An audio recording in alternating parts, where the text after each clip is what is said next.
Ladies and gentlemen, thank you very much for coming to this workshop. We have Michael Tsarion that will be giving you a whole focus on the destruction of Atlantis. And my name is Ruben Uriarte. I'm the State Director of Northern California MUFON. I'd like to welcome all of you. Michael will be focusing this workshop, as I mentioned earlier, the destruction of Atlantis. Was Atlantis really a center of advanced human civilization? What if Homo sapiens are not indigenous to Earth? Is the new order really something new? Why is the bloodline so crucial to the monarchs of the Earth? Who was Merlin? The Mahabharata in India, that's with the Spanish twist. The Trojan and Celtic wars were all going on relatively simultaneously. Who are the fallen angels that are spoken in the Bible and the Dead Sea Scrolls? Michael will clarify once and for all who they are and how humanity has been affected. Ladies and gentlemen, Michael Tsarion.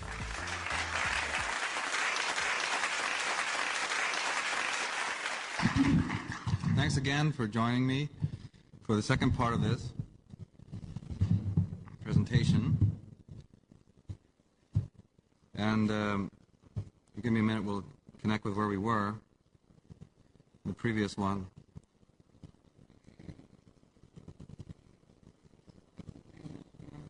No, it's fine, I turned it off.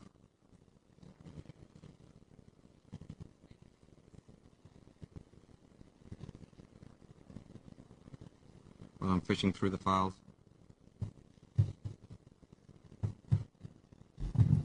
Okay. I'd like to come to the synopsis so we can get to the matter of how much influence there has been in our society from these visitations and the coming of the gods.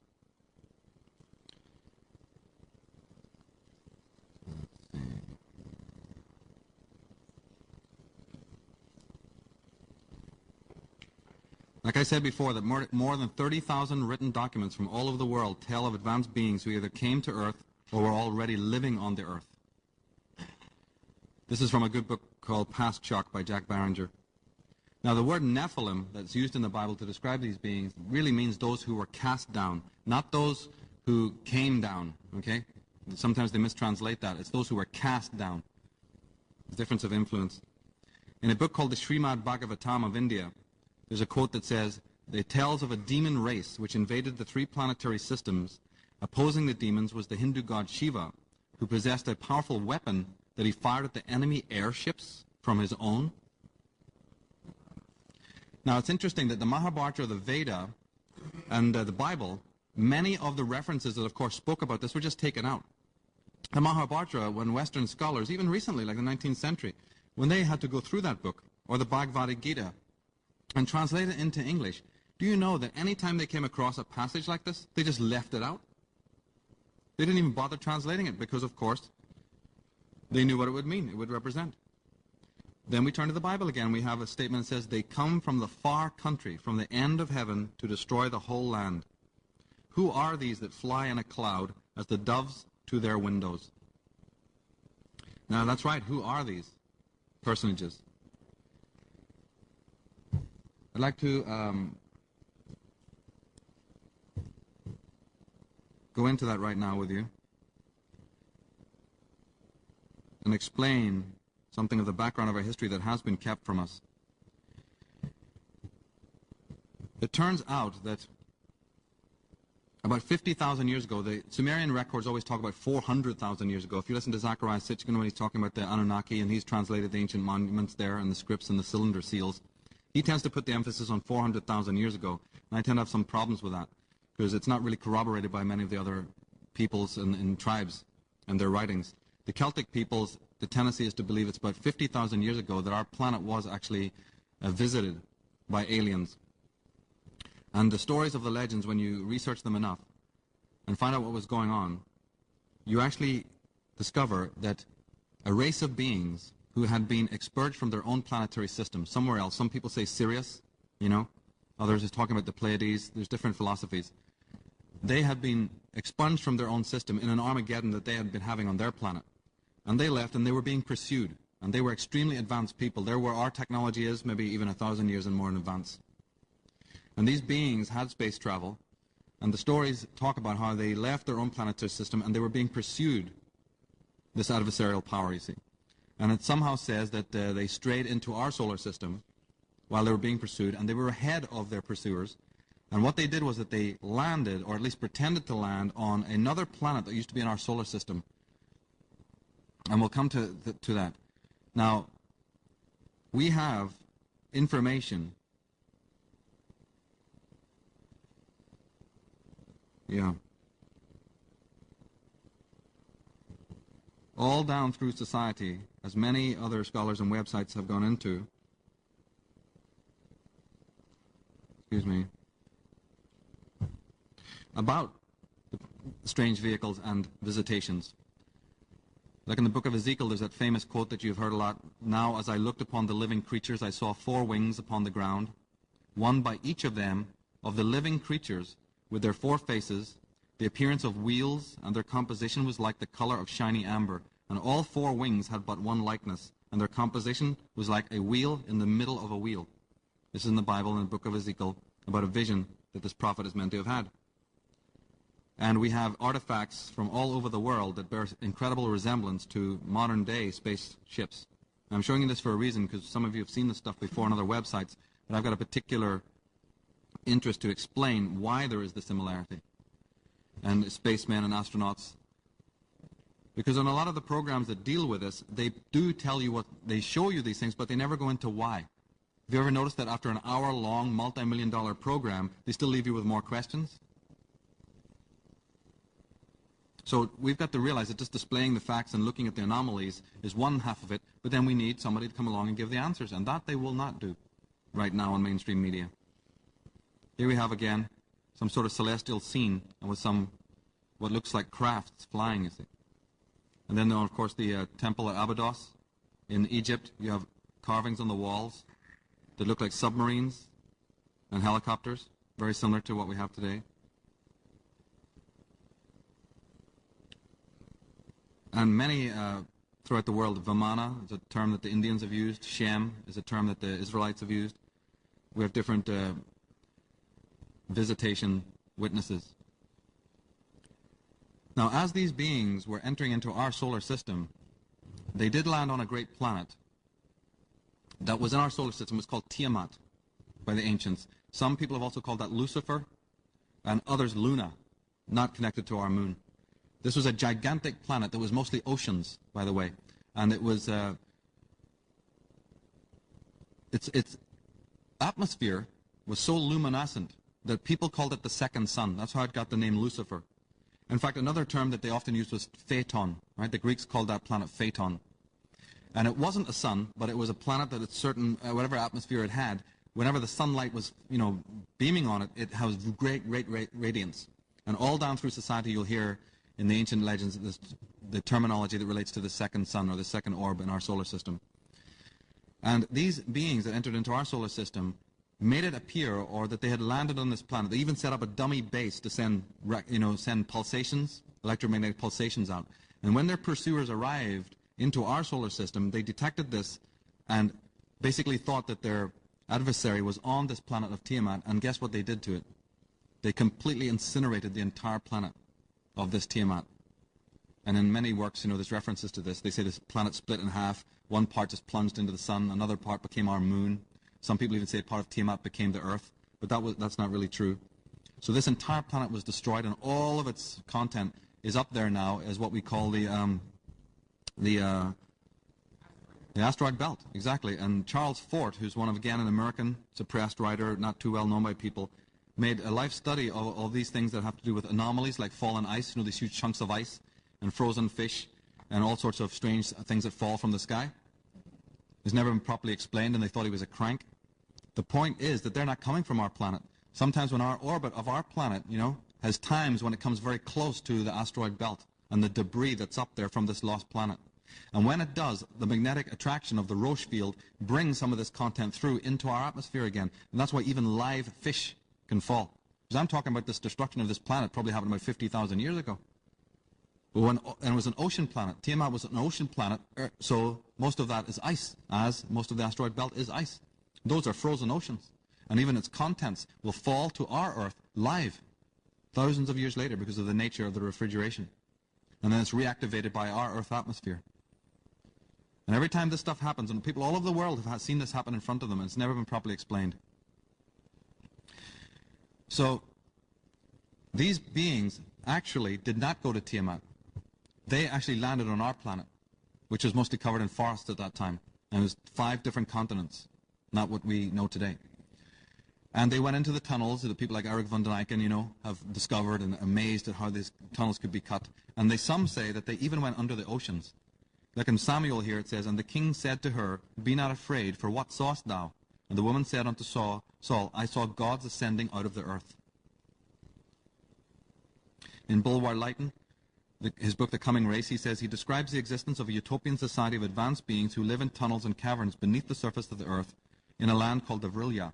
These beings, known as the Ana, were forced into the inner earth because of earth changes, specifically a flood which destroyed their civilizations. Okay? So again, information about Hollow Earth. And by the way, Hollow Earth is a fascinating subject if ever there was one.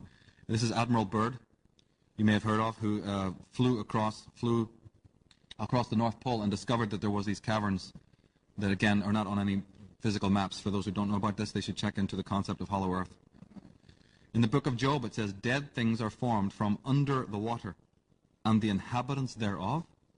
And then when you look to the comment about this, it says, "The place where the Rephaim stay, which is beneath the waters." Dead things in Hebrew is Rephaim, the offspring of the fallen angels, akin to the Nephilim. But again, just for now, let's notice that they're talking about living under the waters. The Celtic legends speak of exactly the same thing. How that when the gods, the negative beings, come to attack the gods, they come from under the ocean. It's another thing that people just throw across the room and go, what is this nonsense? When they read it in a legend, they don't take it seriously. Now these beings came to our planet, and after they knew that their pursuers had basically gone, they emerged out onto the surface of the earth and set up their headquarters on the continent of Appalachia, and the headquarters was called Atlantis.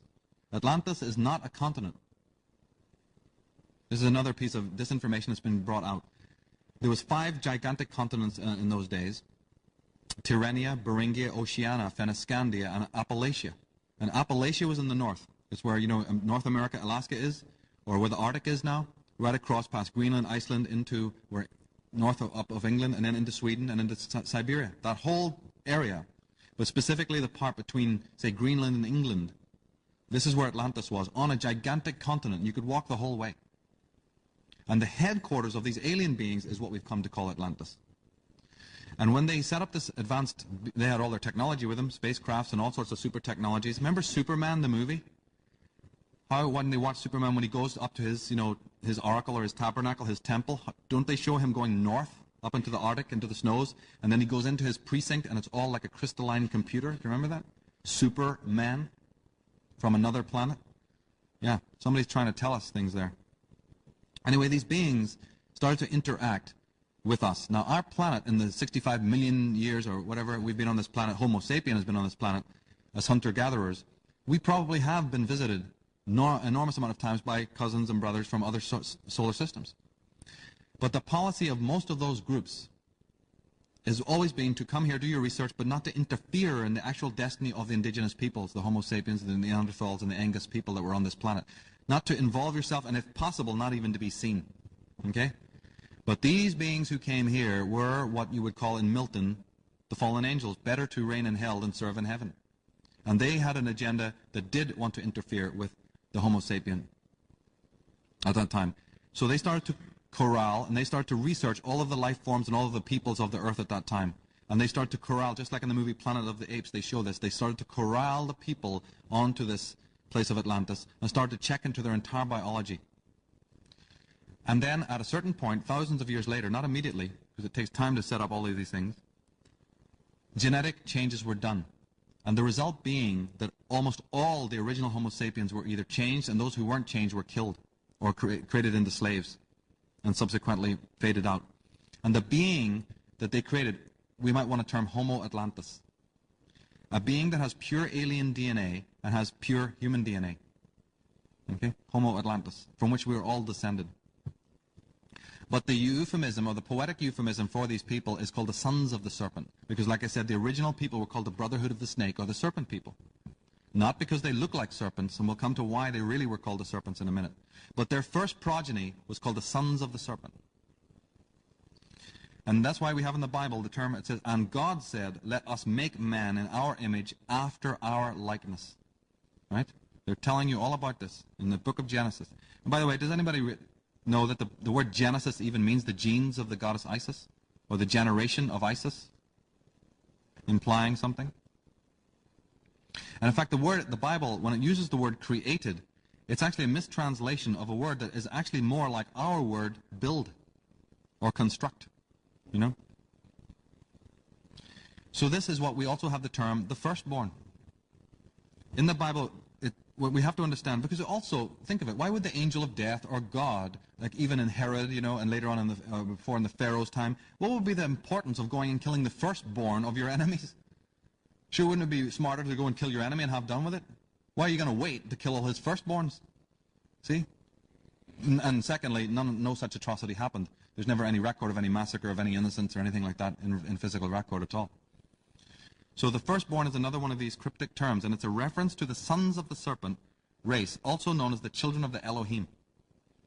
Some people might want to call the original serpent masters the Jehovah clan, the term that's spoken of in the Bible, and others might want to call the first group, their firstborn, the Elohim. Now, Christians will not understand this.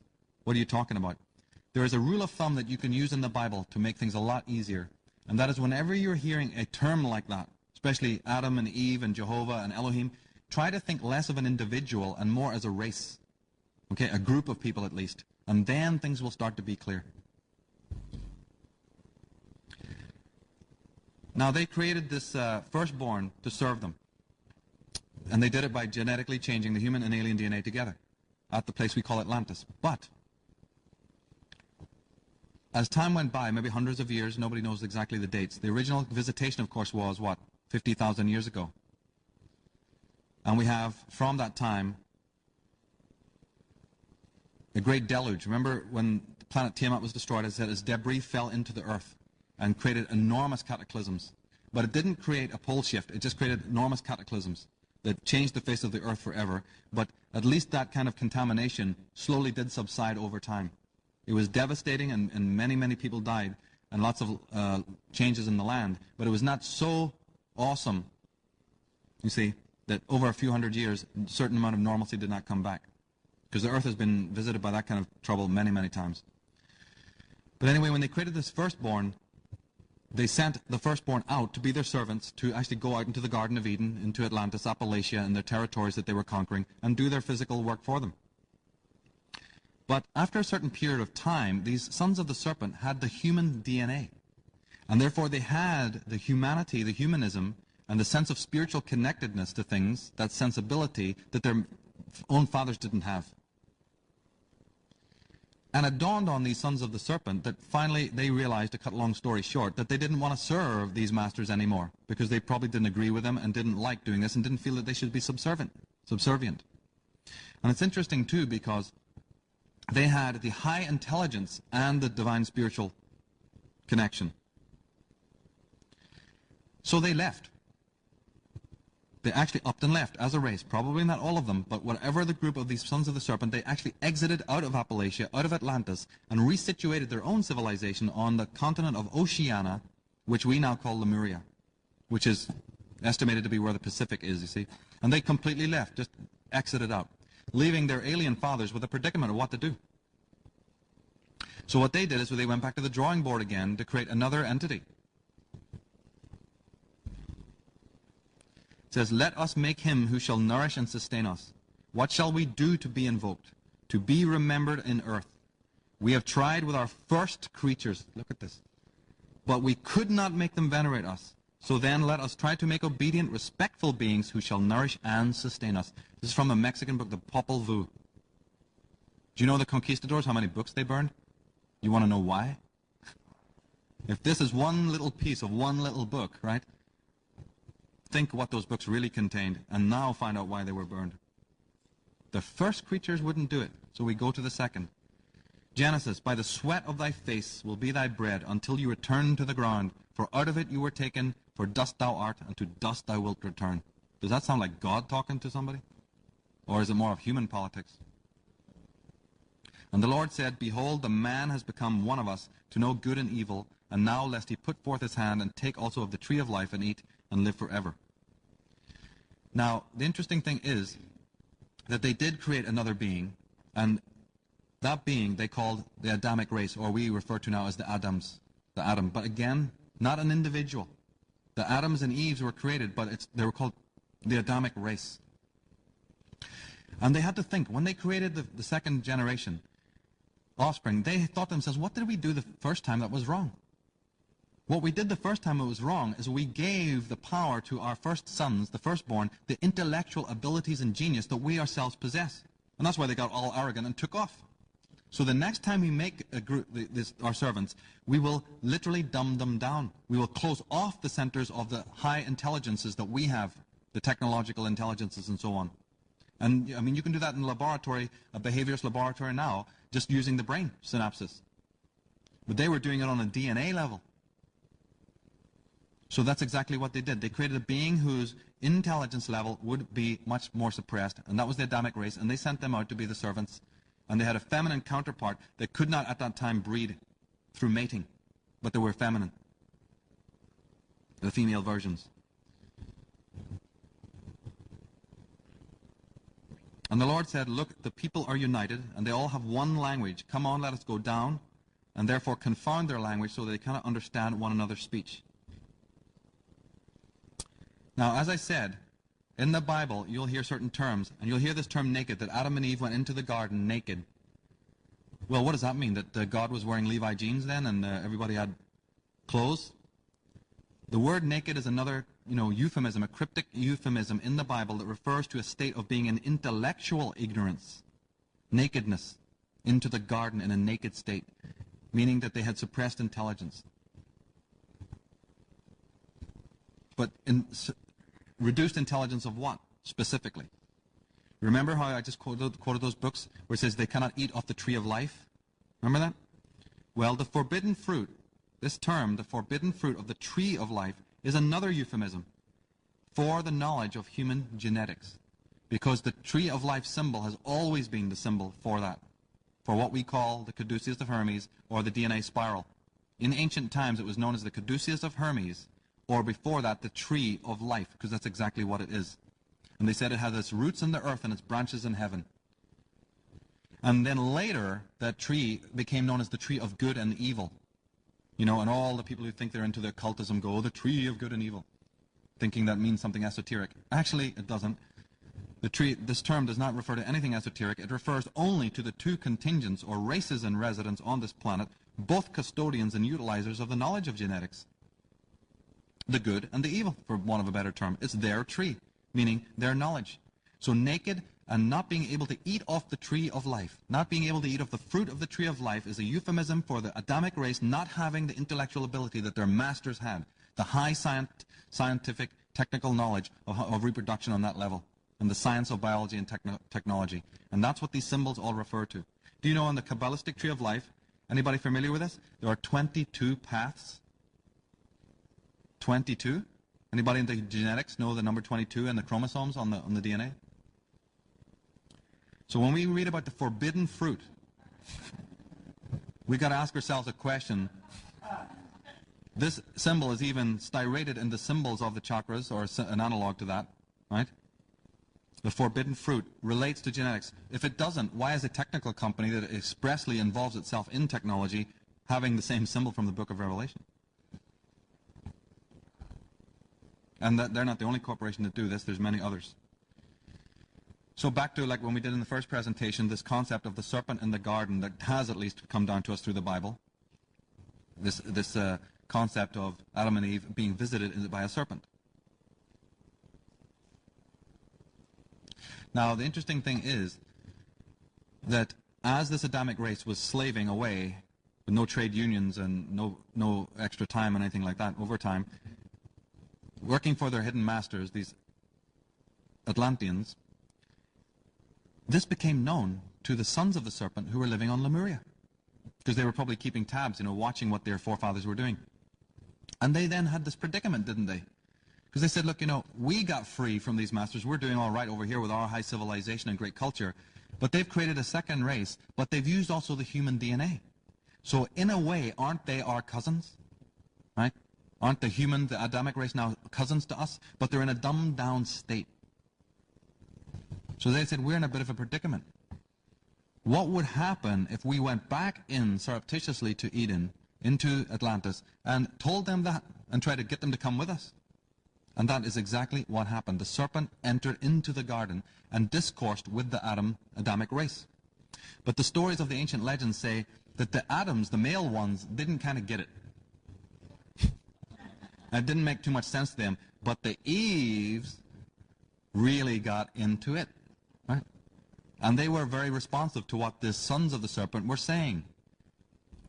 And so would you, because they said that they were comely and attractive, had magical powers, tremendous intellect, but a divine spiritual ray, right, of great wisdom. And they came into the daughters and they talked to them, and the daughters of Eve said, hey, this looks like a good deal, let's get going, pack up. And they dragged the Adams with them. I've had some women say, why did they even bother doing that? But you know how things are, right? So anyway, a lot of them did leave. To cut a long story short, because the Eves understood this concept, somehow they started to exit. Again, maybe not all, right? But enough of a large contingency exited with the sons of the serpent. And the sons of the serpent said to them, know ye not your gods? What we can do, you can do also and more. So the coming of the serpent into the garden has been completely put before us opposite than what it was, for good reason, and it doesn't make any sense. But the fact that it hasn't made any sense doesn't seem to bother anyone. Right? Because women are suppressed, they hold no office, everything works. But the very fact of the tree and the serpent, like I said before, goes back to the whole concept of Egypt and the mysteries of what? This very symbol of the tree and the serpent is your DNA. And the initiation back into that knowledge that was sequestered from you. And isn't it interesting, scientists will not like this one, isn't it interesting that women were the ones who took to that knowledge first? Isn't it always been that science was a male patriarchal thing that's been put before us? Science and the matriarchy are very connected. There's a long story about how science and the rise of science in the world is connected to the female matriarchal system that's been not covered a lot in our societies. Now, because the females, one more anecdote about this, is because the Eves were originally the most receptive to their teachers, the sons of the serpent teachers, that was never forgotten by the sons of the serpent. And later when they got to Lemuria, the Eves were given positions of superiority. They were what was called the beloved. And that is where we get the priestess classes and the matriarchal powers coming from. The fact that women were keepers of the secrets, initiators, right, and mystics, where we get this from comes from Lemuria and the connection to Oceana and the sons of the serpent. That initiating power. Because it was never forgotten that they were the beloved ones. You know in the Bible when it talks about Mary Magdalene being the harlot? That word harlot is a mistranslation of a word called herodulai. Herodulai, I think in Greek. And you know what herodulai means? Sacred or beloved one. Right? And Jesus, right, was meant to be the immaculate child, right? What's this connection again? And we find in the Bible. By the way, the Egyptian hieroglyphic for woman was, guess what? A serpent.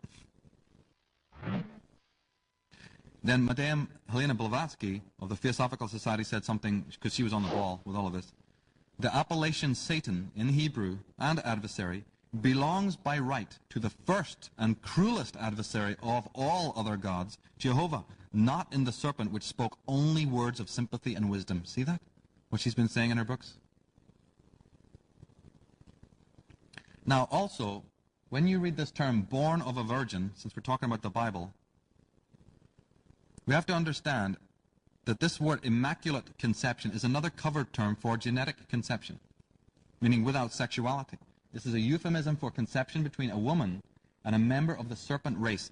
Remember I said that the females couldn't conceive sexually? When they went to Lemuria, that was changed. The sons of the serpent, realizing that the Adams and Eves should have congress together, changed the DNA of the female so that they could mate. But certain times there was specific women that the sons of the serpent themselves would connect with. And any time that that ever happened, that woman was always known as the Virgin Queen, right? Or the Virgin, when she was not with one of the Adamic race, but with one of the sons of the serpent race. And should there be offspring from that, that being was always called the Immaculately Conceived. Right. So Jesus Christ, Alexander the Great, everybody in the ancient times were saying they were that. Maybe a lot of them were. So just bear that in mind, that when you hear these covered terms, immaculate conception, it means some form of DNA or genetic conception, or at least a connection of congress between one of the races who would have known this. Now we see motifs of this turning up all over the place. Like I said, because of time constraints, we don't have time. I just have one picture for you. Based on what we've been saying, just look at this famous logo. You notice how this is a woman that looks very much like a clone? See that? A cloned girl. Then you have what? Look at this. A huge red serpent, right? A dragon. You have a tree beside her, right? And then you have a black heart. And then you have the term of the company, it's Virgin Atlantic. Atlantic comes from where? The Virgins of Atlantis. Find out who Richard Branson really is, right? And who he really works for. These rags to riches tales have been put in front of us. I mean, we've got to start seeing through a lot of this stuff. Talking about the Bible, blood and seed is, again, anytime that you hear the blood of Abraham or Jacob's seed, you know, just replace it with this word and things will start to make sense. Right? These terms are used a lot. The seed of Job, you know, and all of this. And what's going to happen to the seed of Israel and all of these things. These are cover terms for something else. In fact, you have this prohibition in the Bible, thou shalt not lie with the beasts. That does not relate to actual bestiality, because what the hell, what's that, right? But to congress with the serpents. But see how much sense it makes now? Right? The beast, this is a cover word. Thou shalt not lie with the beasts. Thou shalt not lie with the serpents. In the Bible. They don't like that. Of course not. Remember when Moses came in front of God at the burning bush and said, who are you? And God said, I am the God of thy fathers. And that's never been properly explained. How can God be God of whose fathers? His fathers? It's another meaning. Yes, God of your fathers, all right. The sons of the serpent were the fathers of the high earth cultures. But their so-called their fathers referred to here were the alien masters of Atlantis, later in situ in the Middle East. So when God Jehovah is relating to Moses saying, I'm the God of thy fathers, understand what he was talking about there. Circumcision, another wonderful invention of our modern age. When the foreskin is removed, the foreskin is the remnant, is it not, of the real proto-human DNA. The ritual of its removal is therefore, is said to be a divine edict, was to dehumanize and align one with the gods. It is the mark of our servitude. Because obviously a man needs a foreskin, right? Homo sapien probably had it. Don't you see then what the removal of it means? It's a ritual. To take away, to literally say, we remove the real, it's a symbol, but that was a specific symbol. And taking it away realigns you with the alien DNA and the genetic concept. To remind you that this is the mark of your servitude, that you serve the serpents. That's why you get it done in a hospital. That's why it's done under the caduceus. So Commons Beaumont, one of the great writers on this subject, a genius. For God's sake, this man, I don't understand how his works are not the rave all over the world. They're so suppressed. He said the history of the Old Testament is the history of Atlantis. So, now these serpent masters suddenly find out that this is the third time that their plans have gone awry. First, they're kicked out of their own planet, right? They have to travel across space, come to this useless planet they probably don't even like. They create a race of servants to serve them who won't serve them. They create a third race who will serve them, and then they're lured away by the first race. So they're really pissed now. In fact, they really are pissed, because it says, by Jack Barringer, in one of the most tragic ironies, the majority of humans continue to worship those gods who have abused them the most. Is that not true? Ezekiel, it says, "Wherefore, as I live, saith the Lord God, surely because thou hast defiled my sanctuary with all of thy detestable things, and with all thine abominations, therefore will I also diminish thee. Neither shall mine eye spare thee, neither shall I have any pity." These comments about the wrath of Jehovah have a specific reference. "Then shall ye know that I am the Lord." Do you know, somebody asked, I think it was Carl Jung, why Jehovah always talks about I all the time. You know, it's overemphasizing his power, his wrath, that he'll get angry. Well, you only do that if there's an opposing side that you're trying to compete against, wouldn't it? So he says, "I am the Lord, when," and you'll know this, he says, "when their slain men shall be among their idols, round and about their altars, upon every high hill, in all the tops of the mountains, and under every green tree, and under every thick oak, the place where they did offer sweet savor to all their idols, so will I stretch out my hand upon them, and make the land desolate, for they shall know that I am the Lord." Now you see now from what we're saying why something like this, the caption would be written? Because the alien masters now wanted the Adamic race to know who the real God was. And that it says here that they would even slay the bodies amongst their idols. Idols meaning, you know, that the idols will have to watch these people die. "So I will send upon you famine and evil beasts, and they shall bereave thee, and pestilence and blood shall pass through thee, and I will bring the sword upon thee. I, the Lord, have spoken it." It's all from the Bible. Job 14, "He shall flee from the iron weapon, and the bow shall strike him through." From Ovid, the poet, who wrote Metamorphosis, "Giants attacked the very throne of heaven. Jove struck them down."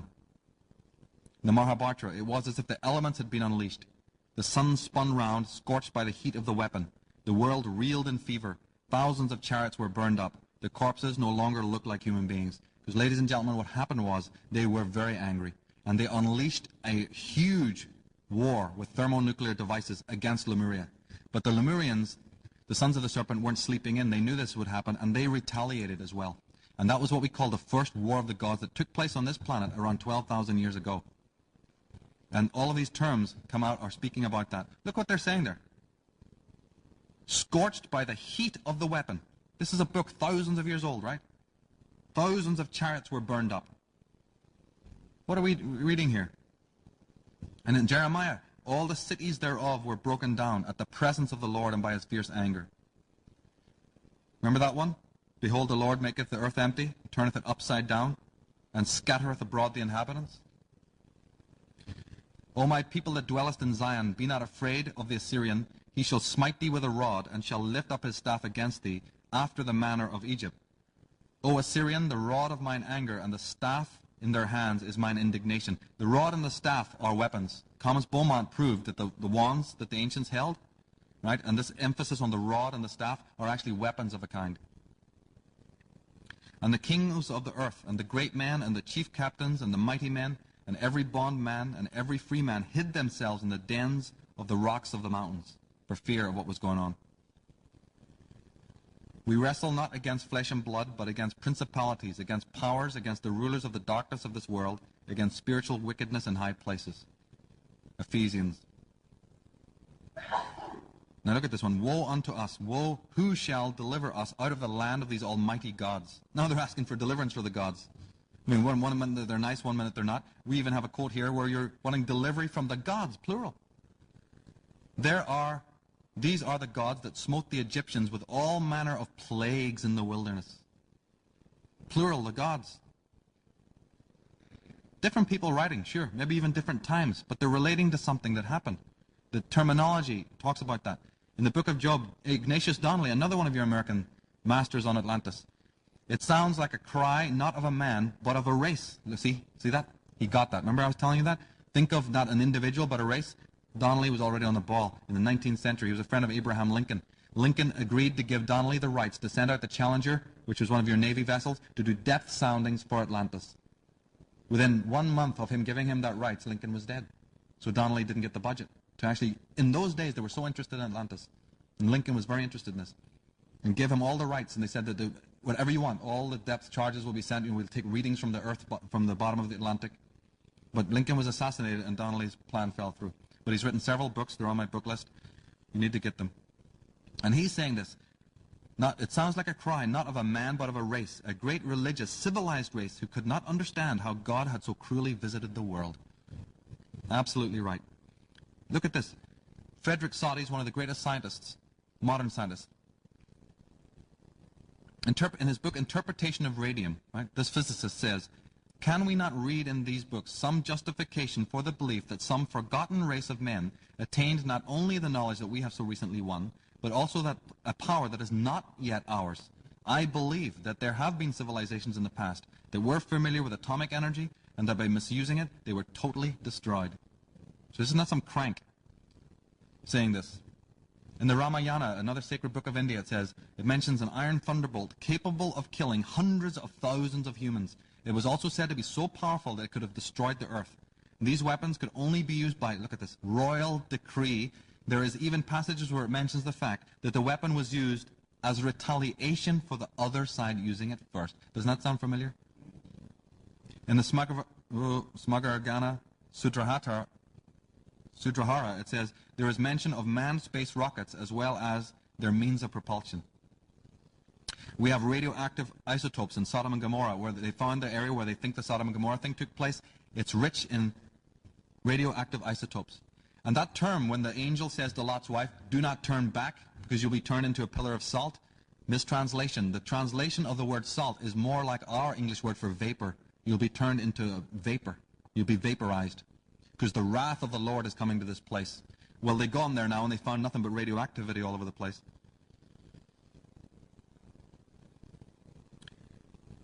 Our word typhoon for a great, wind or terrible power of destruction actually comes from the word for the devil, typhon, which also means serpent. Hurricane actually means the same thing. Cain meaning serpent, hurry means the shaking of the serpent. So we even use the terms today implying some sort of beast or serpent. The reason is because originally the serpents did have a war on this planet. And that is why the ancient Gaelic people talk about the wars of the gods, where the sons of light, the sons of the serpent, had to fight these beasts, these demonic serpent people, for the knowledge.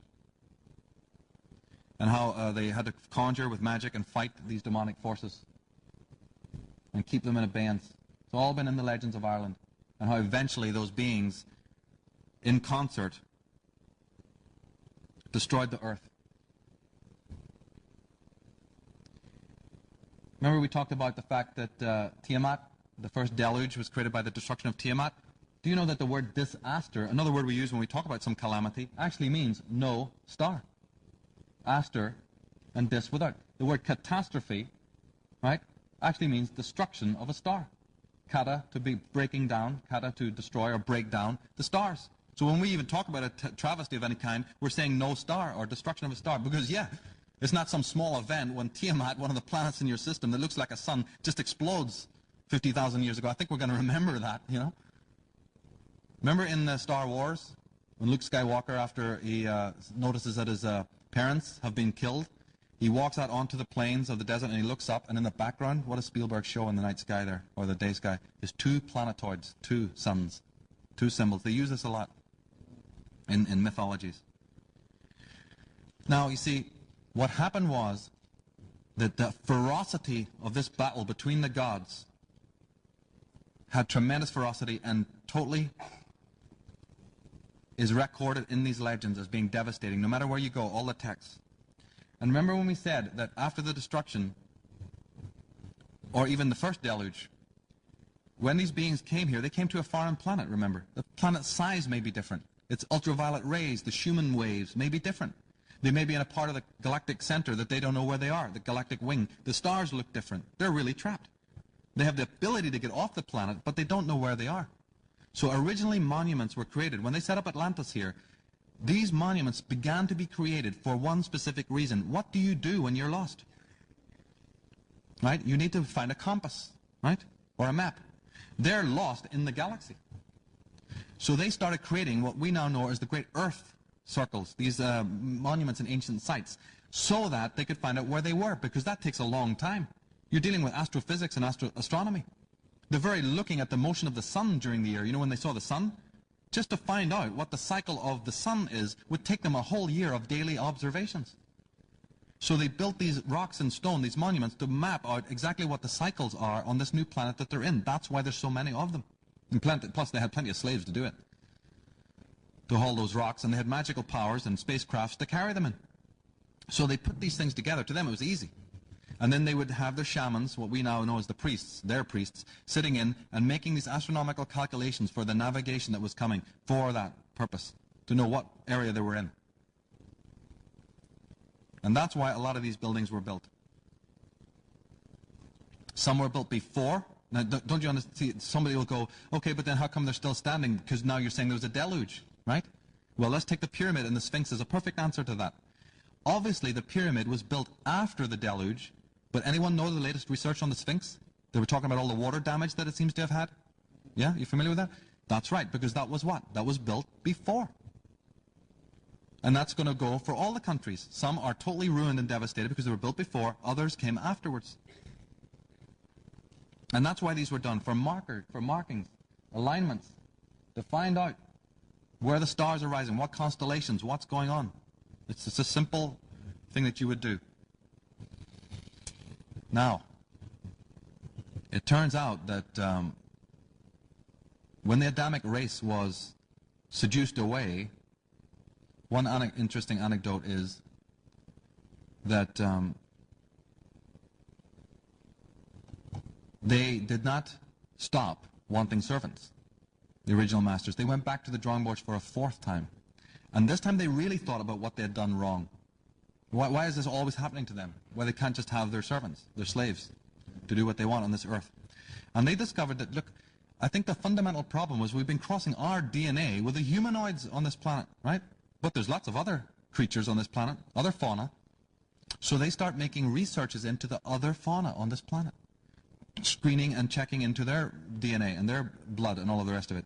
And to cut a long story short, and they did this without, if you read J.R.R. Tolkien's Lord of the Rings with educated eyes, you're going to read something amazing in there. They did this with a lot of different animals for different purposes. That's where we get our unicorn, our minotaur, you know, all the centaur creatures coming out of. That's what they were doing. And they were alive right down to even the Middle Ages. But they found that what we call the earth reptile had specifically good DNA for them to cross with. And they did. And they created what we know to be the reptilians. So again, ladies and gentlemen, when you're hearing about the reptilians visited our planet, the reptilians are coming, disinformation or just lack of research. We were not invaded by any reptilians. The reptilians are created on the planet Earth by the visitors. They are not the visitors. They are a group that was created by them later on. And you know the reptile is cold-blooded, right? Have you ever noticed that you can steal the children of a reptile mother right in front of her and she just stares right into space? You've heard the term cold-blooded, right? So when they crossed this, then they had the perfect servant. A being that was very powerful, very strong, and no conscience whatsoever. And these reptilians were their servants for a long, long time. And now some of them did look very reptilian, by the way. This does happen, that when they created this fourth race, some of them would look very, very reptilian in their eyes and their hands. But again, because they were using humanoid DNA, aliens look humanoid, a lot of them look very, very humanoid. In fact, you could be standing beside one today and not know it. The ones who look more reptilian, right, they're gone. They're underground now. Well, in fact, they were phased out. Around about the Middle Ages, they were still around. That's where you get all the stuff about the knights and the heroes who are going to have to fight with some demon knocking on the door and having to fight a dragon or something like that. Yeah, because these characters were still around. Mythologies are full of it. But as the industrial age came up, you can't have these characters walking the streets. So, right, so they phased them out. But the ones that look, and they're still born, some of them, but the humanoid ones, you could be standing right beside them and wouldn't know it unless your intuition tells you there's ways. As psychics and people like that will tell you. And as it says in Clement, and on earth shall be monsters, a generation of dragons of men, and likewise of serpents. From another famous writer. Now let's conclude by looking at the post-Diluvian epoch, see if we can get through a little bit of this. Obviously, we're not 11,000 years ago anymore, are we? We're talking about this in the 21st century. So, if there indeed was a war of the gods, if I'm telling you truth, if the evil came into humankind due to this genetic manipulation, and like I got more to say about that, it's just, you know, we have such a short period of time about all the euphemisms in the Bible and what have you. But if in fact this did happen, why is it that neither side seems to have then triumphed?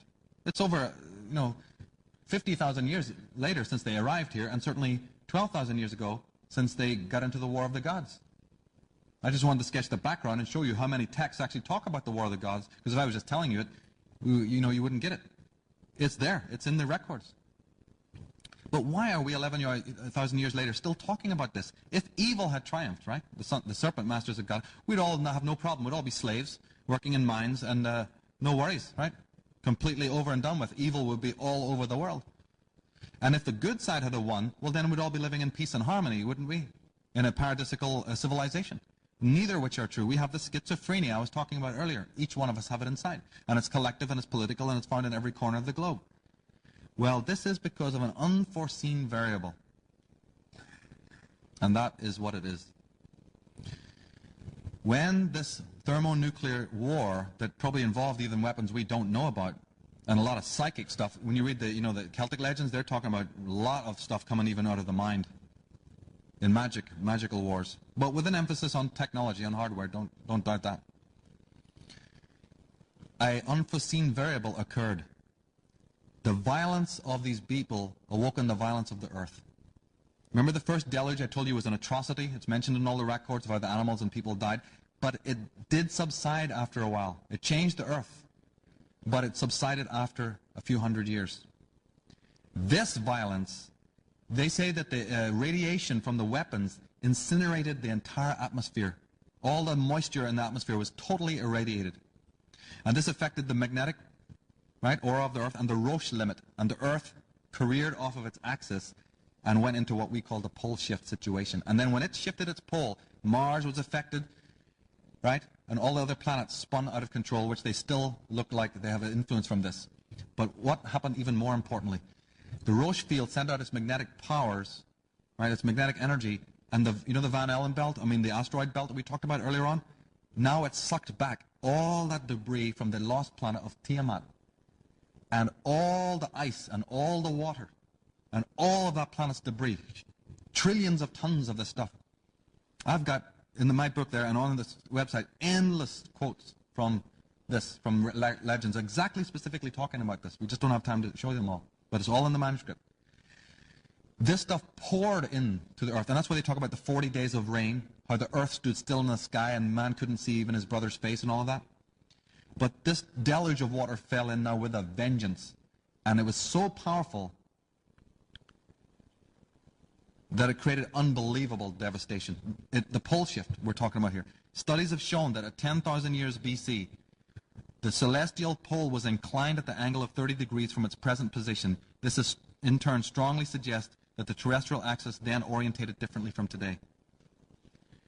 The gigantic worldwide tectonic disturbances of the late Pleistocene times occurred almost simultaneously on a near unimaginable scale, I should say, precisely what could be expected from a powerful external influence, but not from the Ice Age conditions conventionally believed. This is from a book you all should get called When the Earth Nearly Died. I have it abstracted in my dossier, so don't worry about it. Then the Tahoe, not far from here, the Tahoe Indians are saying, there was a time when their tribe possessed the whole earth and were strong and numerous and rich. But a day came when a people rose up stronger than they and defeated and enslaved them. Afterward, the Great Spirit sent an immense wave across the continent from the sea, and this wave engulfed both the oppressors, look at that last line, both the oppressors and the oppressed, leaving only a very small remnant. Very suggestive that.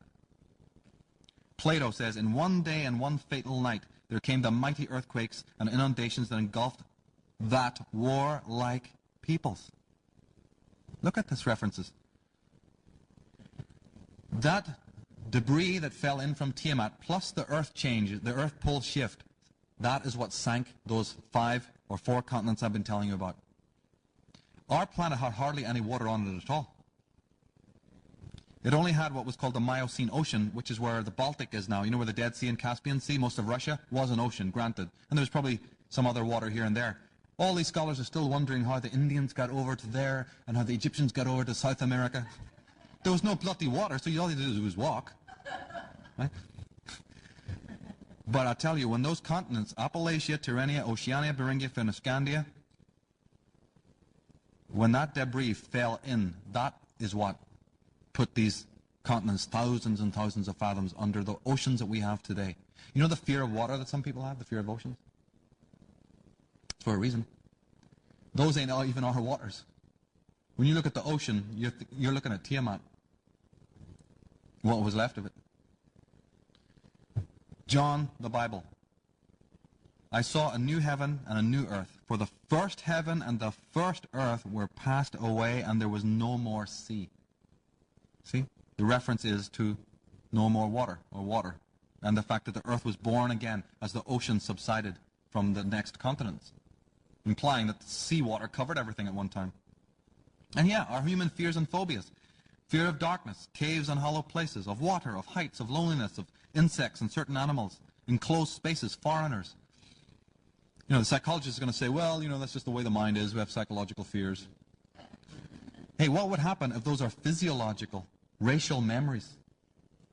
See, again, I don't believe that nature and the human mind is that, is that messed up, right?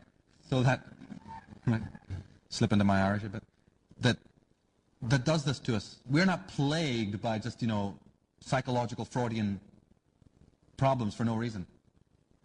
There's research now that proves that this is physiological. Well, look, if it only happened 50,000 years ago, that's a dot in time. You know, in the phylological timeline, the phylogenetic timeline, that is an extremely short period of time. When you're cowering, when your forefathers are cowering in caves, watching the universe be destroyed around them, I think you're going to remember that. So when you see certain insects or see water or have dreams, right, etc., etc., etc., it's right there in the back of your consciousness. But when we've talked about it, the leaders put it down. Oh, well, you know, let's get Freud out, or let's get somebody, wheel them out and give an explanation for this. They'll do anything. Even if it doesn't hold water, any of these philosophies or truths, they'll do it anyway because they just don't want you to look at what it really might be. Julian Jaynes, an amazing author, American, author of The Origin of Consciousness and the Breakdown of the Bicameral Mind, another book that's a must. He claimed that this period, thousands of years ago, was a time of intense psychosis for the emerging human race. Okay, so it's physiological. Remembrance in our minds. But what was the variable? The variable was the destruction of the earth. But in that destruction of the earth, think of how it would have affected those people. Right? Millions of the serpent race would have been destroyed. Not millions of them. Millions of our earth people. Say there was about 2,000 original alien visitors. Just let's take a number, right? How many do you think of those people were left? Probably 50. Of maybe several thousand sons of the serpent people, maybe only 2,000 of them were left. How many were left of the Adamic entourage that they took with them? Who knows? But what was much, much, much, much more a greater loss to these aliens was in this war and the earth changes and the deluge, they lost their technological hardware. You know, we're still digging it up, you know. And then they sequester it, just like they show you in Indiana Jones. So calling them children's toys and what have you. You know, it's all buried under there. But they lost it. And now, they were trapped. Maybe they had a couple of devices and so on, and they had it all in here, but in here is no good to a technologically advanced race. Remember, their whole thing was that they were technologically advanced. When the Earth did this, it destroyed all their hardware, or most of their hardware. All the computers, all the supercomputers, all the technologies that they had, all the weapons of power, their spaceships, the lot, the computers, everything gone. They suffered. Their numbers were reduced as well. That's why it didn't get the end game done then. So, I don't know how much time we have left, but let's just go as much as we can. There was a point then, do you think that these people would just sit around and do nothing about it? Their agenda has become then the moving of mankind forward to the point where the super technological hardware that was destroyed in the War of the Gods could be remanufactured. Some instruments and weapons survived, and these were sequestered in underground chambers and in temple precincts referred to as the Holy of the Holies. To keep everybody else away from it, you know. So they give it this holy bit slant, you know. No, I thought God works through people to people. He doesn't need objects to work through. That already makes me suspicious. I'm not saying that minerals and other things don't have power. Of course they do. But you're talking about God, you know, it's immediate, it's direct, you know. So this is what this was done. They'd build a temple. They'd build what we now know as a temple or a church. And they'd build it, you know, with different chambers or underground chambers. And then they'd say that we're putting in there the holiest of things. All they are is a big building to protect what's left of this technological hardware that we now know as some sacred relic or something like that. You've got to read behind the lines. In Welsh, in the Gaelic tradition, they have a group of people called the Peralt. Now the Peralt is a fraternity of powerful druids who practice metallurgy in the caverns deep beneath the earth, who fashion artifacts like the cauldron of power, as well as instruments known as the gifts of the gods, which were guns, by the way, weapons. Combs Beaumont, he says, I have said comparatively little in regard to the prehistoric science and weapons, including firearms, although it is manifest that they have played the most vital part in ancient power politics, as we term it in modern days. And the possession of knowledge of metallurgy must have been one of the most urgent yet secret objects on the part of those who desire to rule the ancient world. In analyzing the past, I cannot overstress how vital and important is always the problem of weapons. Yeah, and when we're reading the Bible, we need to remember that the rod and the staff and many other terminologies have to do with actually power weapons. Now, what we have to understand is that the tremendous death toll of all the flora and the fauna and the animals, and if you read my dossier, I have quotes of all the devastating, even from Charles Darwin, and lots of talks about what actually took place on this earth in greater detail. But it was decided by the sons of the serpent and their Adamic entourage, whatever was left on Lemuria, and they were scattered. They realized that these guys, these alien masters that they've been fighting, probably still a lot of them are surviving and are going to be after them.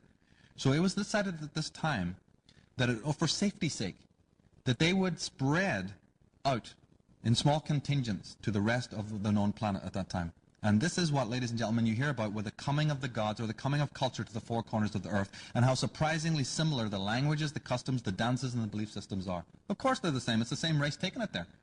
And then if they went to a certain place and maybe met some other group of people, well, then they would absorb, they'd move in. And this happened in waves as well. But it was done for safety's sake, so that they knew at least if, some of us are killed, or some of us don't survive, some of what we have, knowledge, which came from some of the sons of the serpent, they were still living at that time, it at least will be preserved. Now, the other gang, I'd say 50. Some people say the Council of 13. Some people believe that only the Dark Brotherhood, only 13 of them remained. I think that's a little light, maybe later on, but there may be about 50 of these beings left. They did the opposite. While the other ones were diversifying, they were condensing. And they condensed at the new equator of the planet Earth, around what we would call now the Middle East, specifically Mesopotamia, Sumeria. And they started creating their empires. They congressed at that place and started building the empires that we know today to be of historical, post-Diluvian time. And isn't it true that from the building of those empires comes what we know as historical time? And aren't all those empires based on bloodshed, murder, repression, and inhuman things? There's a reason. Find out who's the back of it. Isn't it the time from that when we get patriarchy, gender dichotomy, class dichotomy, urban living, which is totally unnecessary, the meat diet, overpopulation, all of the things that plague our societies today come out of a specific time and date. We've got to find out who was behind those empires, why there was so much bloodshed, who was doing what to whom. And in their empire situation, they had an agenda that seemed to us to just be totally random. In Job it says, He increaseth the nations and destroyeth them again. You see, up they go and down they come. He enlargeth the nations and then straighteneth them again. This has been the agenda for the 11,000 years. Build nations, build cities, get your empire building again. They have less people, they have less amount of themselves physically, and they got no hardware. They're put back, in their terminology, thousands and thousands of years, they put themselves back.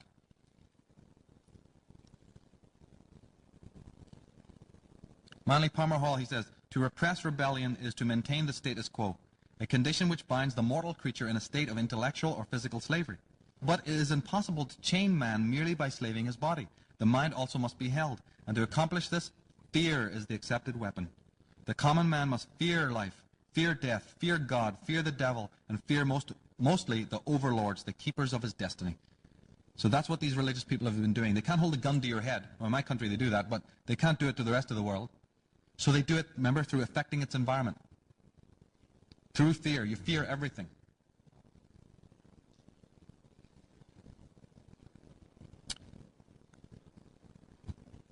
And let's see.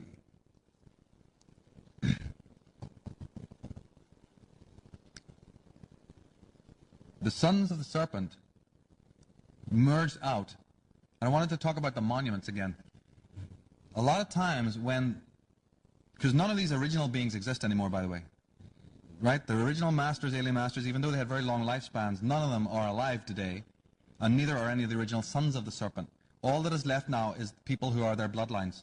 Right? Their DNA bloodlines. And when you identify with the alien DNA part of you, this is where you get the inhumanity, the evil, the serial killing, right? All of those things that are pernicious in society, even on a moral, they're just the people we don't like. You meet somebody, you just go, I don't like that person. Something about them I just don't like. And inside ourselves, those aspects of ourselves we don't like. This is the inner Armageddon between the alien and the human DNA that's been at battle for years. You know all the mythologies? Anybody familiar with the mythologies of the world about the twins? The dark-haired twin, the light-haired twin, right? The combat between Cain and Abel, Jesus and Satan, and so on, Arthur and Mordred. You know, this is again a description between the two people. Remember the tree of good and evil? Both sides have this knowledge of the tree of life, but both are an antithesis to each other. Right? Professor Moriarty, Sherlock Holmes. I mean, it's even in fiction, Hamlet, and it goes on and on and on. This dichotomy that we love so much in fiction. But it's coming from a symbol from somewhere. So the people that are alive today are those who have these two strains inside of ourselves from Homo Atlantis. And when we decide within ourselves which side to go on, we can make that decision inside ourselves, but some have it very strongly. So it might sound like a strange thing to say, but a lot of the rulers of the world, the people who are doing these atrocities in the world, that don't seem to worry about putting, the whole of the earth into slavery to get what they want, they are aligning very strongly. They have a very strong connection to the alien DNA in them when they're born. And then the great masters and the teachers and the healers, they have a stronger human connection opened, you see. The Beethovens, the Mozarts, the Handels, who just are so amazingly genius and create this amazing work in music and art and so on. And then there's the agents of destruction in the world. Obviously, they're coming from more from the alien side. How much time do we actually have? Okay, that's pretty good. Now, obviously, we don't have time to go into all the machinations of these characters down through 11,000 years of historical time, do we, right? You can do it on your own. There's Booktree carry amazing publications there on the way that they've done this. But there's something I've been purposely omitting to talk about in regards of all of this. Do you remember when I said that the adversary, these sons of the serpent, the serpent people have been chased into our solar system and they came to our planet, and then the people that were pursuing them took off and left, remember? That's not strictly true. They weren't stupid. And obviously if they've chased these people out of their own planet and into our another solar system, they're really going to make sure that none of these people survive, right? But for some reason they did have to leave relatively quickly. They didn't come to this planet and seek them out. But they probably did do scans of this planet and the solar system to find out if these people are still alive after they destroyed Tiamat. But Tiamat's destruction was creating so much electromagnetic disturbance in the solar system that these beings took off. And if you're into people like Nazim Haramein, the great physicist scientist, he's even talked about the fact that the sun is a black hole by which you do the time travel. Right? So they may have needed to get out when they got out, etc., etc., etc. There may be all sorts of reasons. But they knew that just in case these beings do exist on Earth, that they're there, they erected what is known as an etheric barrier around the Earth, around our Earth. And the magnetic key of that is the moon. And it's still there, by the way. And that is why no man has ever gone beyond the moon. You can go to the moon, but you can't go beyond it. And you never will. They can send a machine out there, but isn't it interested you that they still haven't gone out there as a human form? This is something that's been held from us. You can't. There's a barrier of energy up there around our Earth that's of an esoteric nature. It involves technology, yes, but of a technology of an extremely advanced nature that even these aliens probably couldn't crack or get out. So this Earth was in quarantine. If you read C.S. Lewis, he goes into all of this about Earth being quarantined. And the name that he has for our planet is called Fulcandra, the silent planet. It has to be quarantined off from the rest of the 9 planets because planets are not really material bodies, they're intelligences of a kind. And our planet is under quarantine, so this Armageddon, this inner war can take place in sequestrament. Okay, just like you quarantine a sick patient. And this ethereal barrier around it is called the Stargate, or the real Stargate. See, the other side give you updates on how well they're doing to get out of it. It's called the movies. And this barrier is well known to the ancient alchemists and so on. And the symbol that has been used is again the serpent. That etheric barrier was known in the Chinese astrology as the dragon's head and the dragon's tail. Anyone who knows about astrology knows the moon's nodes, the nodes of the moon. This has to do with the barrier, and you've always seen the protecting circle of the dragon used in mythology and folktale, right? And many people have dreams I've talked to have connections between the symbol of the moon and the symbol of the dragon, and they don't know why.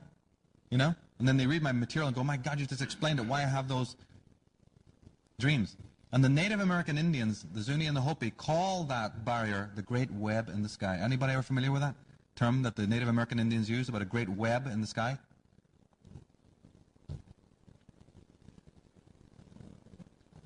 That web in the sky is there. It's an etheric barrier put there about 50,000 years ago, but the original alien masters who came here didn't know that, right? They didn't know right away that this barrier was put there. They actually found out more in historical times, because they've been moving us forward to get up to the point where they can rebuild the technology. And if you look at history properly from that just one agenda, ladies and gentlemen, you will find out that almost everything that has been happening from 11,000 years has been doing that. You don't need Gene Roddenberry or some mystic to tell you why is it everybody, even the countercultural pundits and thinkers and activists, have been wondering why is it that our technological scientific ability is so much far in advance of our psychological, emotional, and spiritual development.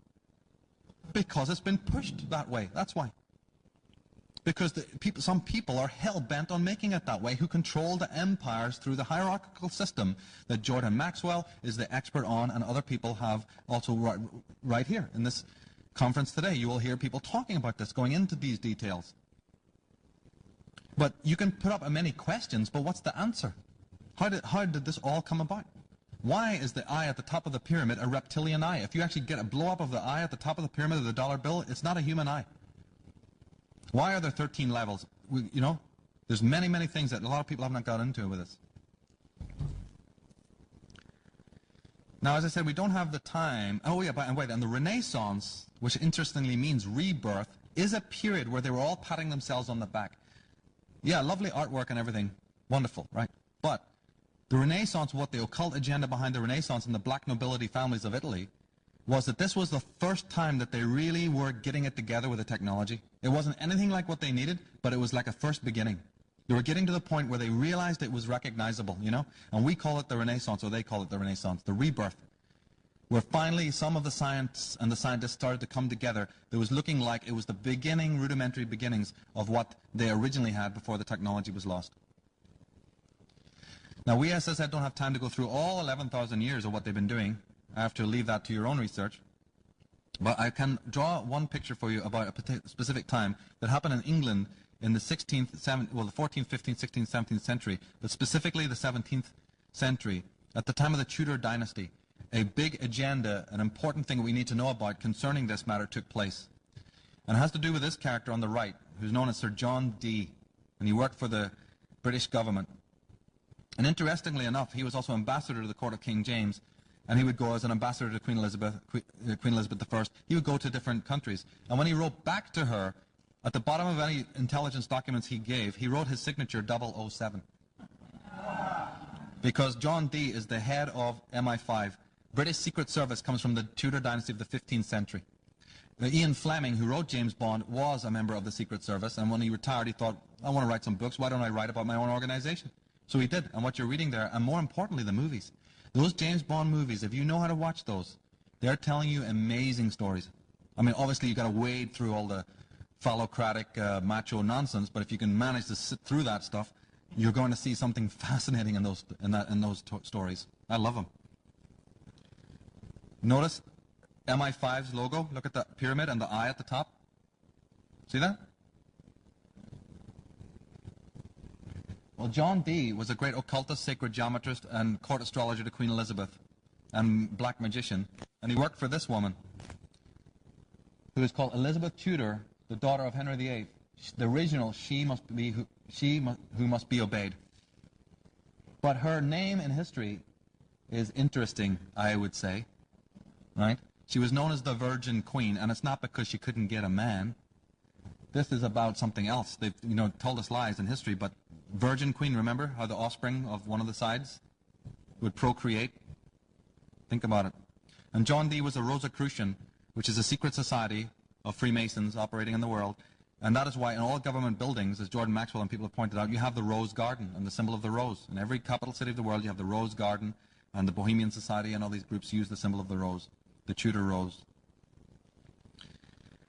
So John Dee was the man around the time when they actually discovered that there's a barrier up there, because by that time they had telescopes, and they maybe had some primitive flying ships. I mean, we've heard about the flying ships for thousands of years, right, and the stuff I've told you about already. But they may have made some primitive crafts and tried to leave the planet and couldn't do it. So it was around about that time, the 13th, 14th, 15th century, that these technocrats realized, hey, we got a serious problem here. We've just spent almost 11,000 years trying to build up the hardware to get out of this planet, and now, no matter what we build, we can't get out because there's a blinking Stargate up there. So they were in turmoil, and that is one of the reasons why those periods of history are so important, not for the reasons they've been telling you in history school. They really were in a dilemma. They were imprisoned in this planet. Remember in the book of Revelation it says, and God will chain the beast to the pit for 1,000 years? Right? Satan being chained to a pit. They realized they couldn't get out. So John Dee, to cut a long story short, said, well, we need another approach. We'll not stop with the development of the hardware, keep that going, but we're going to need an altogether different approach. And he contacted his patrons, the Queen of England and her coterie, these original Illuminati types, and he said, what we need to do is go to a completely higher form of intelligence. Not extraterrestrial, but pan-dimensional. They may be able to help us with this. This is not the first time that such a portal has been opened on our Earth, and it wasn't the last. John Dee contacted some beings that C.S. Lewis refers to as the macrobes. He says that under our level of perception, we have the microbes. A couple of hundred years ago, if you had talked to anybody about microbes, microbial life, bacteria, they'd have laughed at you. They'd have thought you were insane and probably locked you up if you described that. Then we developed the telescope, and now it's common knowledge, right? A whole universe of life forms, right? Beneath our perception of vision. Well, C.S. Lewis says there is another level above us, on the next level up almost, which is the same. You can't have a physical instrument so much to deal with it. The instrument of noticing that and knowing that is the human intuition. Or shall we say the human imagination. But John Dee, being an occultist and a magician of very great power, opened a portal in England in the 14th century. The 15th century was opened in England. And he contacted beings of a higher grade of intelligence. This thing is a whole study in itself to do with occultism and what have you. And he contacted these macrobes. And these macrobes actually don't like being pestered by inferior types like him. And we can't say they're good or they're bad, you know, that those terms ain't going to work with this. But long story short, as his mind is nearly frazzling with their interaction, they actually did tell him, oh yeah, what's your problem? And they said, oh yeah, we have no problem with that. We can help you with that. We can, you know, fix that. And he goes, well then let's do it. But the only trouble was that in order to do it, the information that they had to pour through his consciousness, he very quickly realized would take literally thousands of years to manifest in physical time.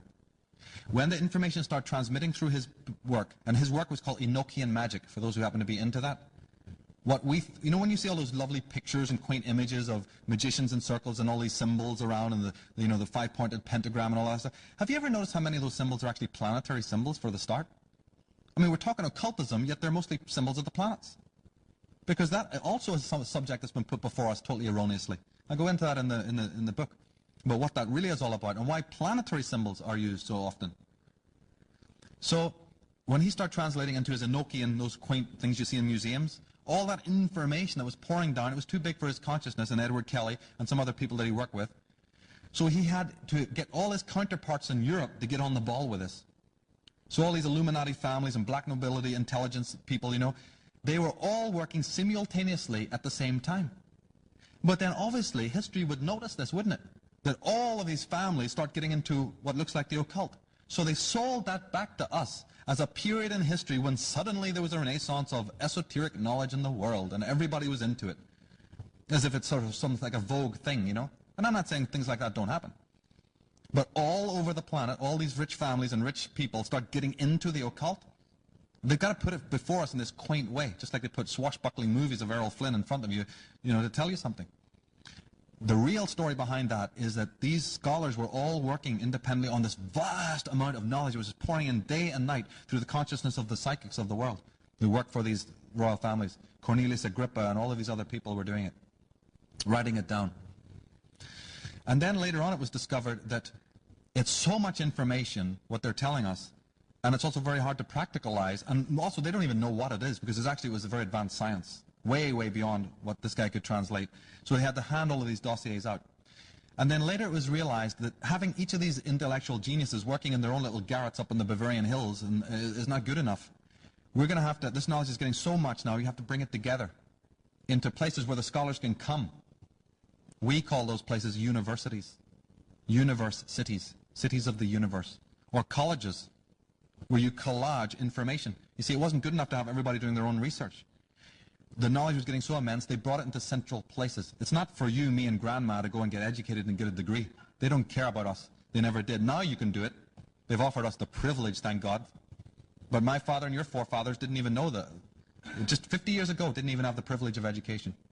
So, think about that. We have the privilege. We get a little bit, arrogant about it, yeah. Very, very short time ago in your own families, that was not what was happening. Your fathers were sweating on the fields, wondering what life is all about and why they are going through the lives that they have been going through. We owe it to them. If you're not a humanitarian, that's perfectly all right. If you don't care about humanity, that doesn't bother me. But you have your own family line then, your own tradition, your own private lineage of your forefathers, your mothers and your fathers, your grandfathers who slaved on this planet under these people. You owe it to them to find out the answers and do something.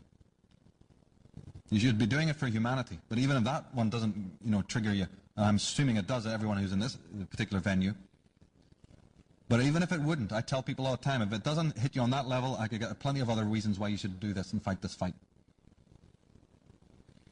The thing is that this knowledge was pouring in thick and fast, so they eventually created the universities. And if you don't believe this, just study the architecture of the universities of the world. Go there and look at the symbols they use in those places, and how they're divided and sequestered, and the robes and the clothes that the scholars wear and everything. And you'll find it's occult. Part of the information that was transmitted to these people from the macrobes was that in order to even begin to build what you need, you're going to have to basically use the entire planet's mineral resources to get the very physical wealth, to pay the people, to do whatever. It's like running a business, right? Anybody here is a business owner, they know what I'm talking about. Well, this is a business that incorporated building super technologies. So is it not from the 14th and 15th century that we have the rise of the British Empire? This tiny little country that stretches its tentacles out to the rest of the world? Isn't it from that time that we have the universities of the world rising? Isn't it from that time we have the stock exchange rising? Isn't it that time we have the Industrial Revolution's beginnings? The agricultural revolution, right? Think of just how many things that we now take for granted that came out of that particular time. Wasn't that the time of the new science of Francis Bacon and Newton and Copernicus and Kepler? All looks very divided, doesn't it? Well, because it's divided, because we're learning it from the universities who have been put together by them in the first place, who know how to disseminate the knowledge so that you won't see the overall pattern. But the few at the top of the pyramid know what is really going on. These things don't just arise by themselves. Just study those periods themselves, please. If you go even on a trip to England, on a holiday, and you go through those lovely estates, those beautiful estates of the landed gentry, just ask, when is the architecture? Ask the guides, when do these get built? 90% of the stately homes in England were all built around the 16th century. Something happened in that time of England that we now inherit, which we have as modern times. Before that, the kings were shivering in their castles. They didn't even have glass for the windows. And yet suddenly something happens. So the British Empire arose, and they sent out the pirates. They sent out their emissaries from the Hudson Bay Company and the East India Company to the four corners of the world to enslave the world, to get the mineral resources, to get the slavery, to get the gold, you see, to bring it back for one agenda orchestrated by just a very few people of the Tudor dynasty. America's destiny is very much involved in this. Through the Hudson Bay Company and the Russell Trust, this country was also taken over by the pirates. Pirates, the word pirates is from pyrate, fire. The fire ones, the Illuminati, the ones who have the fire. Right? We've been watching too much Errol Flynn, and they put before us all this romantic stuff. Find out who these characters were and what they were up to. Just study the pirates alone. Just study the main pirates and their biographies, those characters. It's a fascinating story will unfold that you won't be able to explain unless you have these answers. Some of these pirate leaders had tremendous magical powers. They were also extremely brutal and ruthless.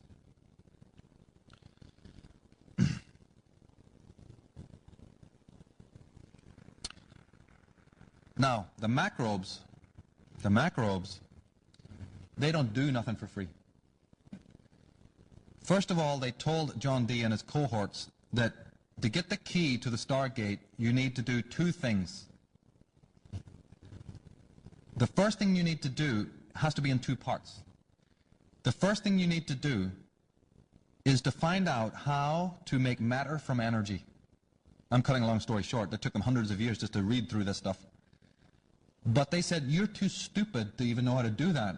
So we have to teach you the opposite first, which is how to release energy from matter. That's not what you're going to do, but that's how you have to learn. And to do that, it's going to take you 500 years. Remember when Oppenheimer split the bomb, split the atom?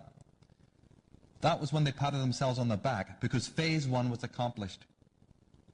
The pupils had learned now how to release energy from matter that day. Remember, even people said, my God, they could have destroyed this whole arm of the universe. Well, they don't care, because they have to prove to their masters now, right, that they've learned phase one. That's actually not what they have to learn. They have to learn the opposite. But they had to learn phase one of how to release energy from matter. That was done. Now they're doing the opposite. Now, slowly, they're beginning to learn how to create matter from energy, which is what the macrobes told them is that one of the keys to get out of the Stargate. MIT, SRI, NEC Corporation, and also Sun Corporation are just fronts for that. That's all they are. They're just fronts for that particular agenda. The second key involved, the macrobes told them, involves the element known as silicon.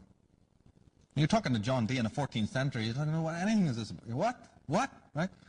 So they're telling them this stuff, and they said the second key has to do with silicon.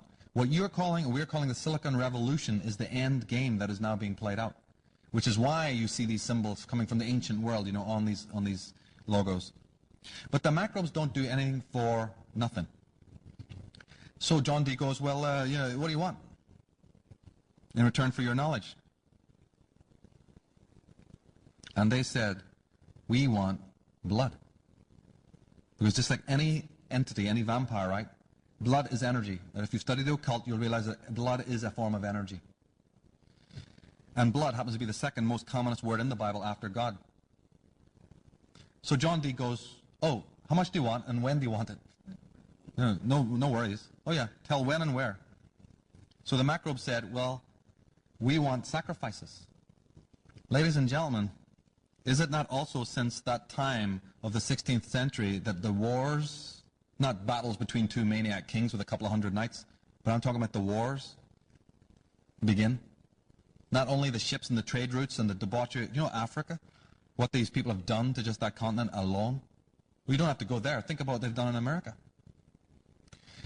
But isn't it also that time that the great wars begin? Have you ever questioned why it is that all the soldiers always wear occult symbols? Because in order to have a ritual death, even if you just study your common garden black magician who's going to kill a cat, right? They have to draw the right circle, do it under the right constellations, do it under the right timing, right? Think of a mass on a huge level that has to send up energy to these beings.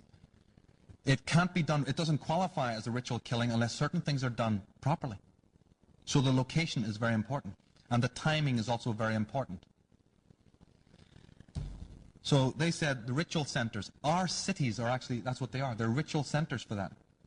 Do you know that there's 23 zodiacs in Washington, D.C., sequestered into the architecture there? That's more than any single place on the planet. In this book that was recently done, The Secret Architecture of Our Nation's Capital, this author goes into that, into the memoirs of the Library of Congress of all the founding fathers to describe. He doesn't know what he's looking at, but at least he presents the information of why these centers exist. Now, because of time, we do not have the time to have all of the quotes from his book that I have that are so beautiful. They're in my book for you, but we don't have time to just do them in this moment. Let me skip forward. How long we got? Yeah, see? So let's just try and get somewhere here. We're close to the end anyway, but I'll skip through a lot of stuff here. Unfortunately, we don't have that time.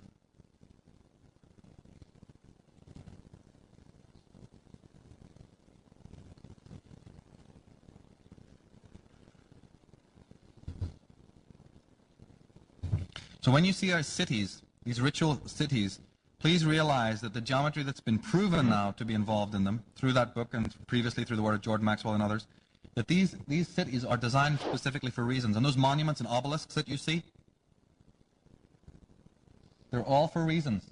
To enhance grid energy, to be sacrificial sites, Lady Diana Spencer was killed not far from the Eiffel Tower, right? At the junction of 3 roads, at the 13th pillar, etc., etc., etc. 100 years, almost to the day when Jack the Ripper killed his first victim on the 31st of August. A virgin. Right? Lady Diana Spencer represents the virgin, right? In occult terms. The whores that Jack the Ripper killed represent in esoteric terms a willing victim or a sacrificial victim. The 31st of January is when the sign of the Virgin, the Virgo constellation, goes into the underworld. On that day. The Virgin constellation of Virgo descends into the underworld. They take out the Virgin then. I teach this extensively, all of these rituals and what they get up to. They're not going to use solar astrology, because then the average astrologer would get onto this. They use other kinds of astrology that are more esoteric. And I specialize in that and go into this whole ball game about how geometry and sacred geometry is used in the designs of cities, and how assassinations of John F. Kennedy and other groups, other people, are entirely based on this. It's something we're living in them, we might as well know about it. It's happening in our backyard. And how the American designs of cities are like a silicon chip. Now remember we talked about the ancient monuments? What they were built for? When these people went, when the serpent race went to different parts of the world, they had long lifespans, these sons of the serpent. But when they would actually die, their fellows, who remained, in order to commemorate the amazing life of this person, who's part alien, who'd come from another star system, who had enlightened the world, who brought civilization, healing, they could mend bones, they enlightened the Adamic race, who gave them freedom, who literally were our gods. When one of these people would die, they would erect, not over them, not as tombs, but they would build in sacred geometry with using harmonics, a edifice as a cenotaph, not a tomb, a cenotaph, there's a difference, right? To commemorate the fall of that being. And that's what those tombs are, and what happens when you're there. Right? When you go to those places and feel something, you're connecting with something. Remember all those ritual murders and deaths that happened in the Aztecs and the Druids, how suddenly all these wonderful cultures went to wreck and ruin and went into sacrifice and death and bloodshed? That was to change this when the other side came back in power again. But just know for now that these serpent people had a habit of doing that. And they would try to make the harmonics and the sacred geometry embody some aspect of that particular hero that died. Some particular beloved, means that this person communicated. They try to do it in stone to remake that person live. Today that's what we do when we raise a gravestone to a dead loved one. We don't realize we're doing that now. But that's what you're trying to do. You're trying to encompass something of that person's life. Now the dark aliens do it too. When one of their beings died, they would bury this person and they would build something over it. And in fact, when one of them characters would die, wherever their bones were buried, that has become historically a place of unbelievable unrest in the world. And when I looked into this occult paradigm, I found out that 2 places where 2 of these dark masters are buried, one is Palestine and the other is Northern Ireland. So I've been working on, at some point getting some sort of exorcism done where we can remove these remains. It's not going to be easy because they're protected and the dark ones know where they are and worship those places as an altar. But yeah, the aura of the negativity that comes from these people's bodies, it causes conflict, which they suck off and suck off and suck off. Now, interesting too, because the White Brotherhood, where they're buried, is always feelings of great peace and protection, So when you remember, you're talking about earth changes, some people are fanatical about earth changes and where to go, if there's going to be earth changes. I personally don't buy into that, and I'm not of that disposition, but I have respect for those who do. Well, one of the things is these monuments, their very positioning is of interest because they have protection around them.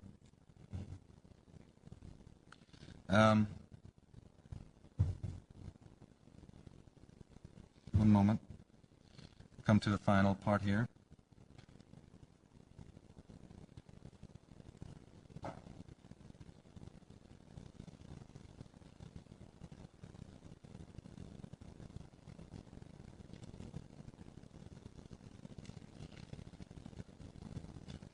So Washington, D.C. is one of the cities that is entirely based on this kind of geometry.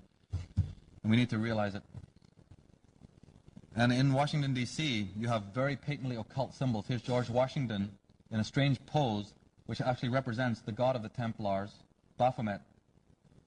There's nothing evil about this symbol in itself, I'm not saying that, but just the fact that it is occult and one of your presidents happens to be stylized exactly as that, should tell us something. Then, of course, what we're more familiar with is that the symbols of the Nazis, for instance, are Druidic symbols. Right? Jordan Maxwell has gone into this about the symbols of the Malta cross and the oak leaves. Isn't it interesting that the Oval Office has an oak leaf motif?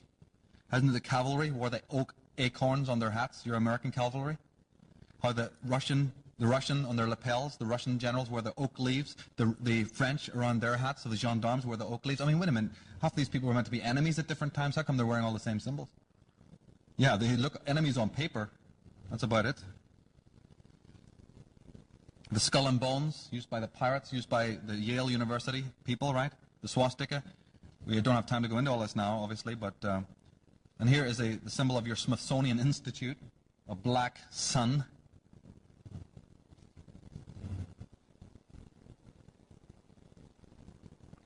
And they've also been telling us, by the way, about the two ways that they control the world. The cross and the crown, which is the symbol of the Knights Templar, are the two means by which they've controlled the world. Religion and monarchy. Right? Two forms of mind control that have done the job. Again, I apologize. We have a lot to go into and we don't have the time. Yeah, I'd love it. Oh, here's an interesting one here. Here's the serpent itself, right? And look beside it is the swastika. Remember I made an anecdote earlier on about how the swastika was a serpent? This comes from the Picts of ancient Scotland, using the swastika, the Malta cross, and the serpents. You know why? Anunnaki, as I said, was a bad translation. The word Nazi, one of the 8 children of the mother goddess Ninharsag, right, who's Sumerian goddess of the Anunnaki, Nazi was her son, one of the 8 children. 8 children. See that?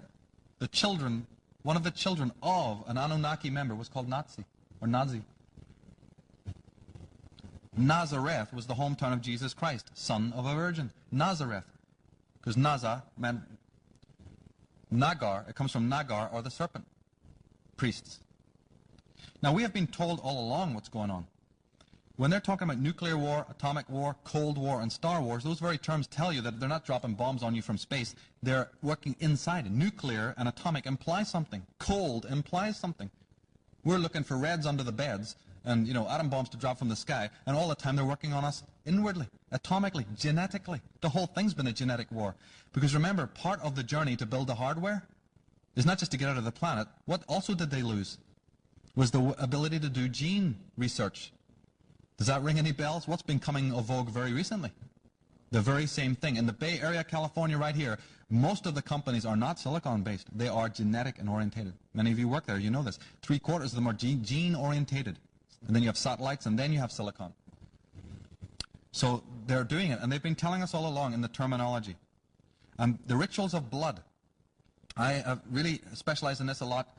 It's a fascinating subject in itself. But please realize that the Holocaust, do you know the word Holocaust in Yiddish actually means burned sacrifice? Right? John F. Kennedy, Guyana, Waco, Heaven's Gate, Columbine, Lady Diana Spencer, these are all specific rituals of blood. Yeah, same thing. Now this maniac, who's under mind control, yeah, he is operating from the Saturnian cult point of view.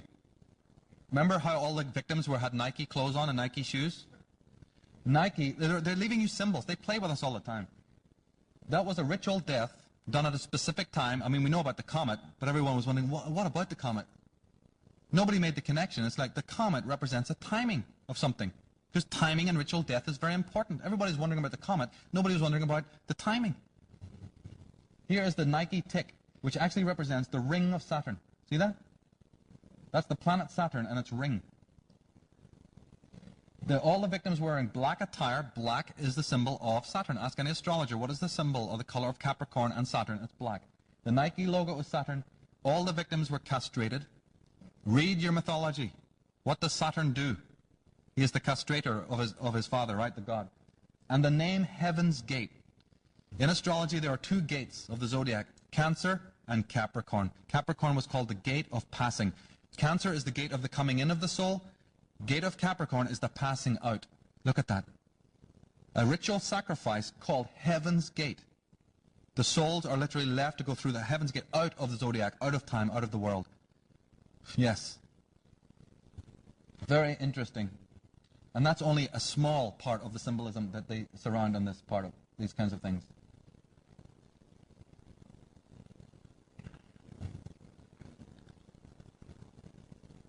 Here is an interesting symbol of a summit meeting. I think it's the G7. You see the table?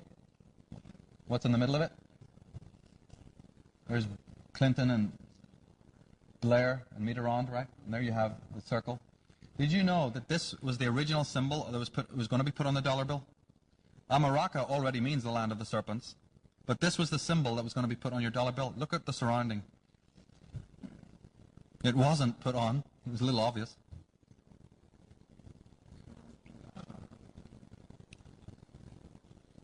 Now, it happens to be a fact that all of the presidents that were ever elected, it's in my book there, have direct blood ties to the kings of England, to specific monarchs. Everybody familiar with that? If you're not, you better find out that every president who's been elected, and the ones who have not been elected, who lost, have no blood ties or lesser blood ties. Every president of America, see, this is meant to be a constitutional country. That's a laugh. But anyway,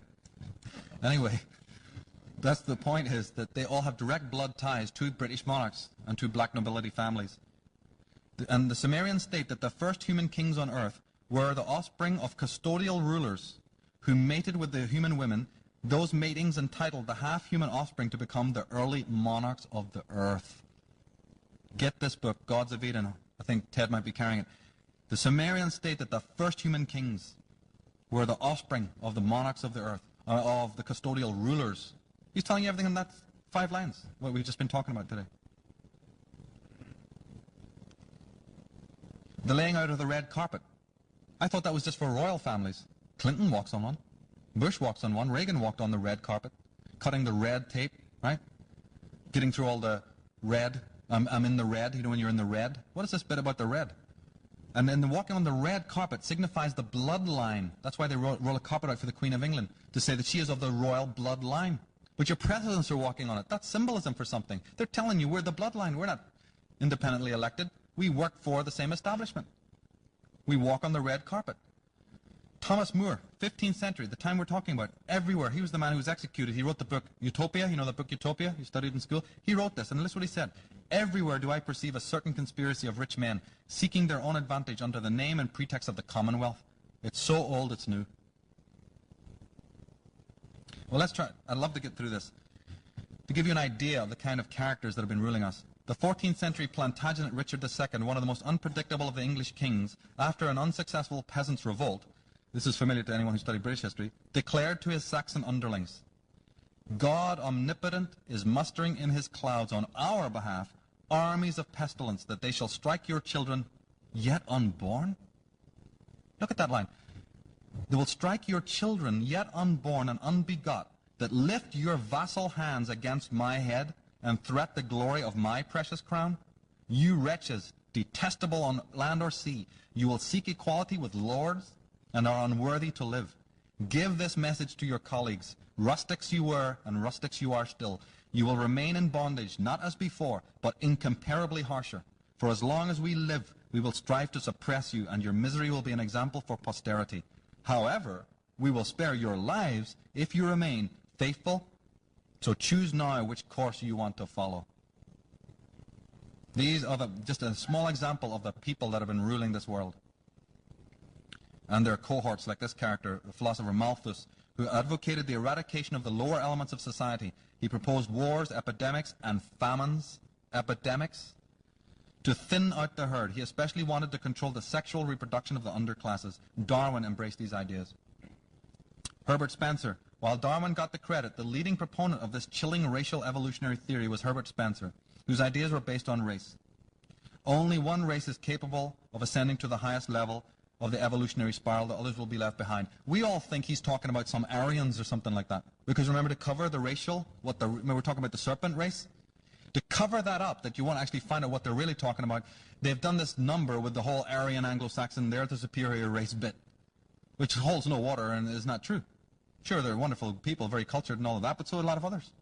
That's another whole smoke screen to make sure you never find out what race they really mean, or they're really talking about.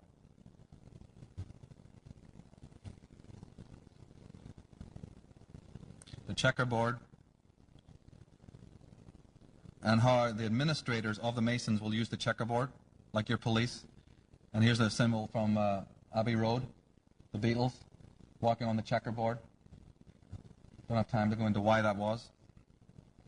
And some people have asked me, how come it is, that we're so behind in this game?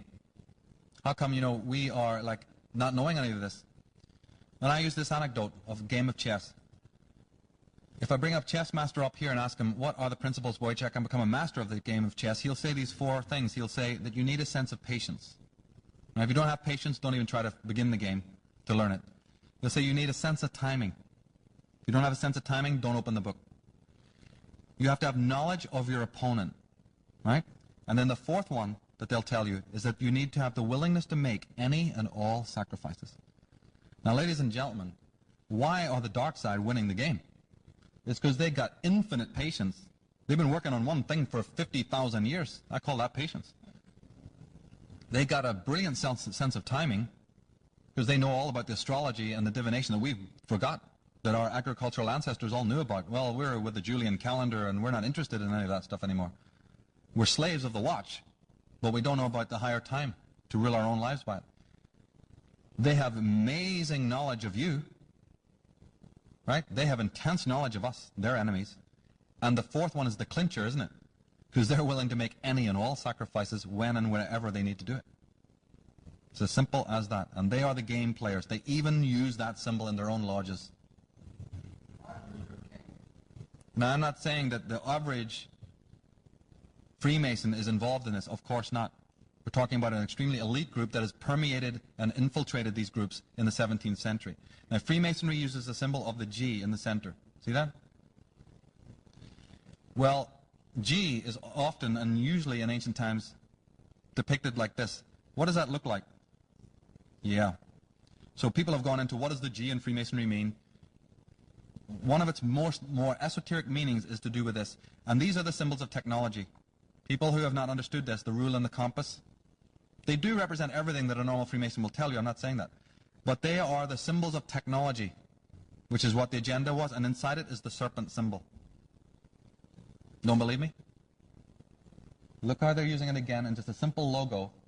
What is this for? Look what the title is at the bottom.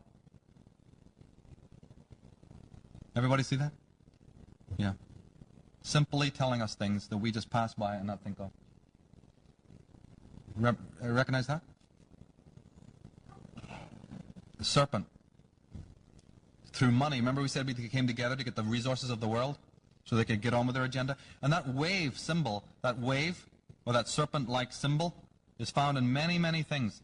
You've seen this logo many times. What does this look like?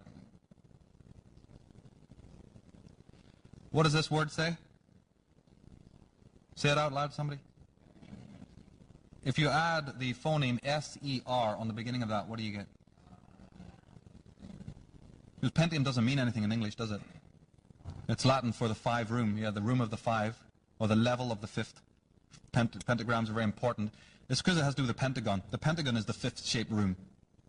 So Pentium and Microsoft are funded by the Pentagon, who are funded by whatever behind that. But the word Pentium has a... You put on the S-E-R on the front of that, and that will tell you what's going on. Gateway. Remember we talked about the gateway? Intel inside. Have you ever noticed how many of their corporate logos is a door, a little bit ajar? How many times you notice the portal? Even the Pentium 2 logo looked like a doorway. They always use the symbol of a doorway to get out of something. Check into the logos. They're very interesting. There's one point here that the British royal family used the Malta cross and the dove. And everyone goes, oh, the dove. You know, symbol of Jesus and the Holy Spirit. No, it isn't. The word in Latin or Spanish for dove is columb, right? From which we get Columbia. So America was called Columbia, founded by Christopher Columbus, District of Columbia, Columbia Records, Columbia Pictures, Columbia. Isn't it interesting that all your drugs come from Columbia, South America? Yeah, you know, if you find out who's running Columbia and who named it, you'll know why they're sending the drugs from there. British Columbia and Columbus. Well, there was a magician who was working for this black nobility called Giuseppe Balsamo, known more poetically as Count Cagliostro. He had, in Freemasonry, a rite that he called Cagliostro's Egyptian rite, which involved a virginal boy or girl as an oracle or even priest for channeling information. These virgins were known in Masonic circles as the Columns. Remember like 1999, the massacre at Columbine High School? Involving what? Children, virgins. There's a reason that this is a right, a sacrificial right. When soldiers are going to go and die, it's no good just to have them dress up and kill each other. They've got to be wearing stars, 5-pointed stars, oak leaves, Malta crosses. As a sign to the macrobes, these are your marked ones. Then they'll send them to a field or a certain place. You know those fields in France where people died? In Crimea? Check out where they are on the meridians. Find out, go into Richard Hoagland's website. Find out all of this stuff about the exact positioning of certain things.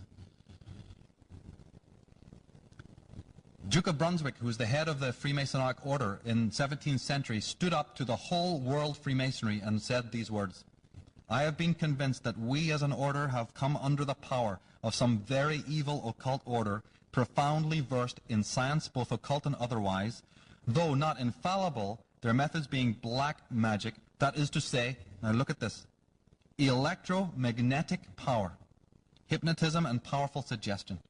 We are convinced that this order is being controlled by some sun order, after the nature of the Illuminati, if not by that order itself. There's Freemasons who don't even know about this.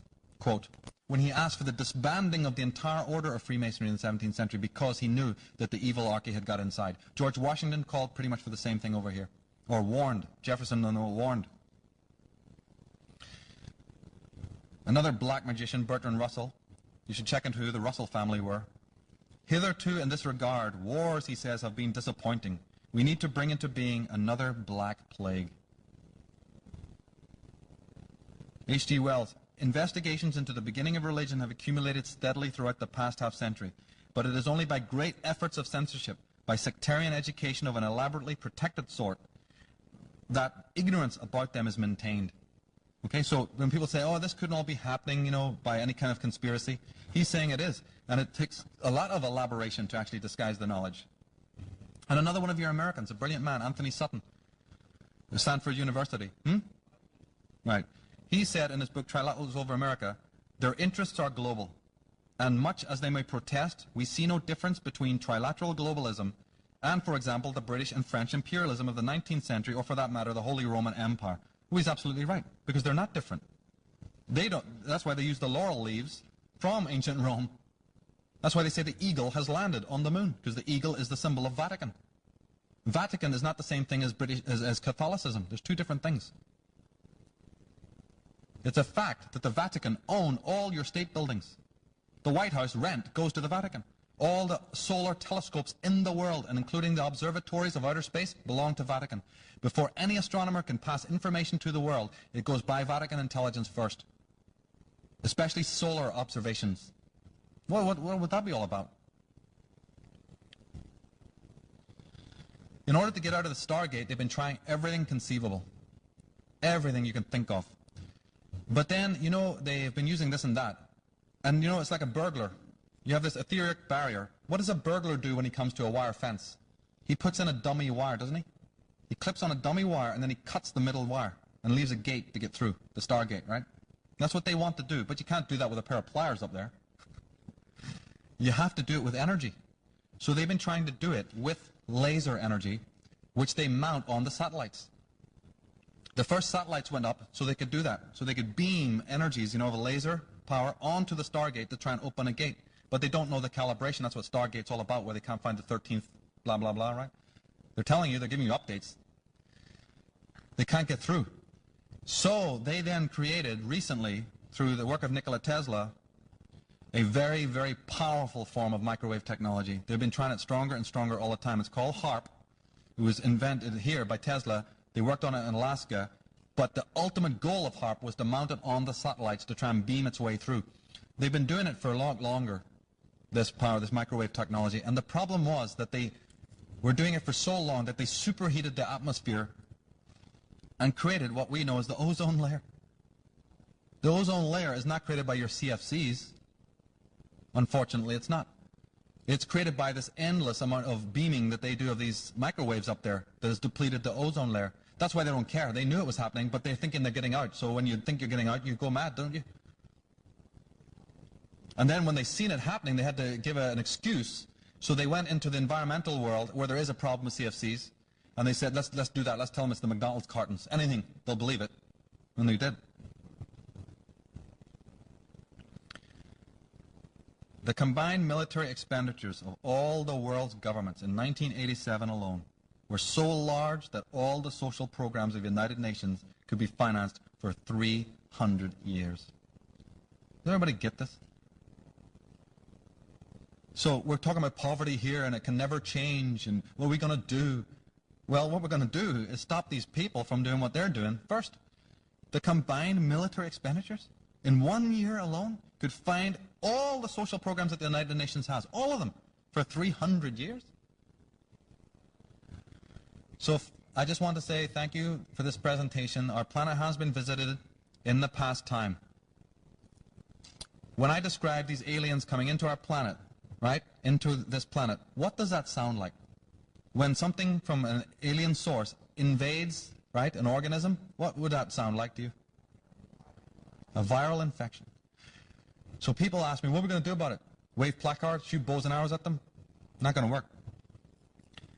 They have invaded us, and it is exactly like that. It is exactly the same paradigm. What does the holistic doctor tell you to do when you're invaded by a virus? What is the terms that they use?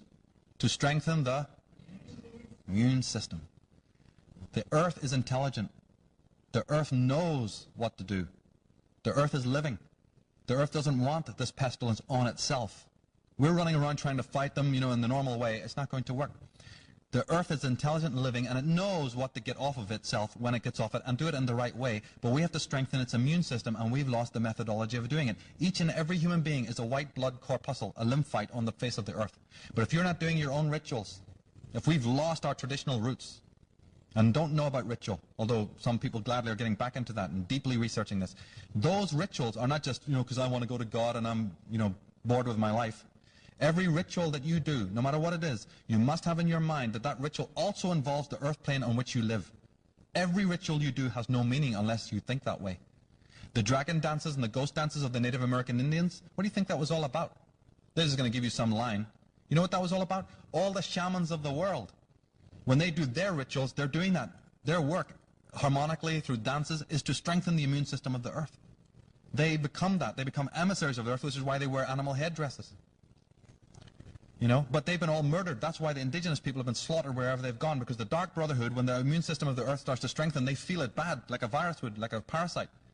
So that was why in the 17th century, exactly the same period I'm talking about, there was an all-out agenda that when you come across the indigenous people, you annihilate them. First of all, they're probably descendants of the sons of the serpent, who you hate anyway. And secondly, they're doing this kind of magical work. So get rid of them. So the Druids were destroyed, the Indians were destroyed, the Aboriginals were destroyed. Today it's happening as well. They can't have them around because they know. So few of them are left. So many of these rituals have been lost. You see, that we don't know what to do anymore. So each of us must research this to find out that even in your thoughts, your connection to the earth itself and your own private rituals must be tied in some way, in a ritual way, to discover that. And I'll leave you with this, because they have been telling us. In the movie Highlander, from the dawn of time we came, moving silently down through the centuries, living many secret lives. No one has ever known that we were among you, until now. Ladies and gentlemen, thank you very much for your time, your patience, and your tolerance. Good night.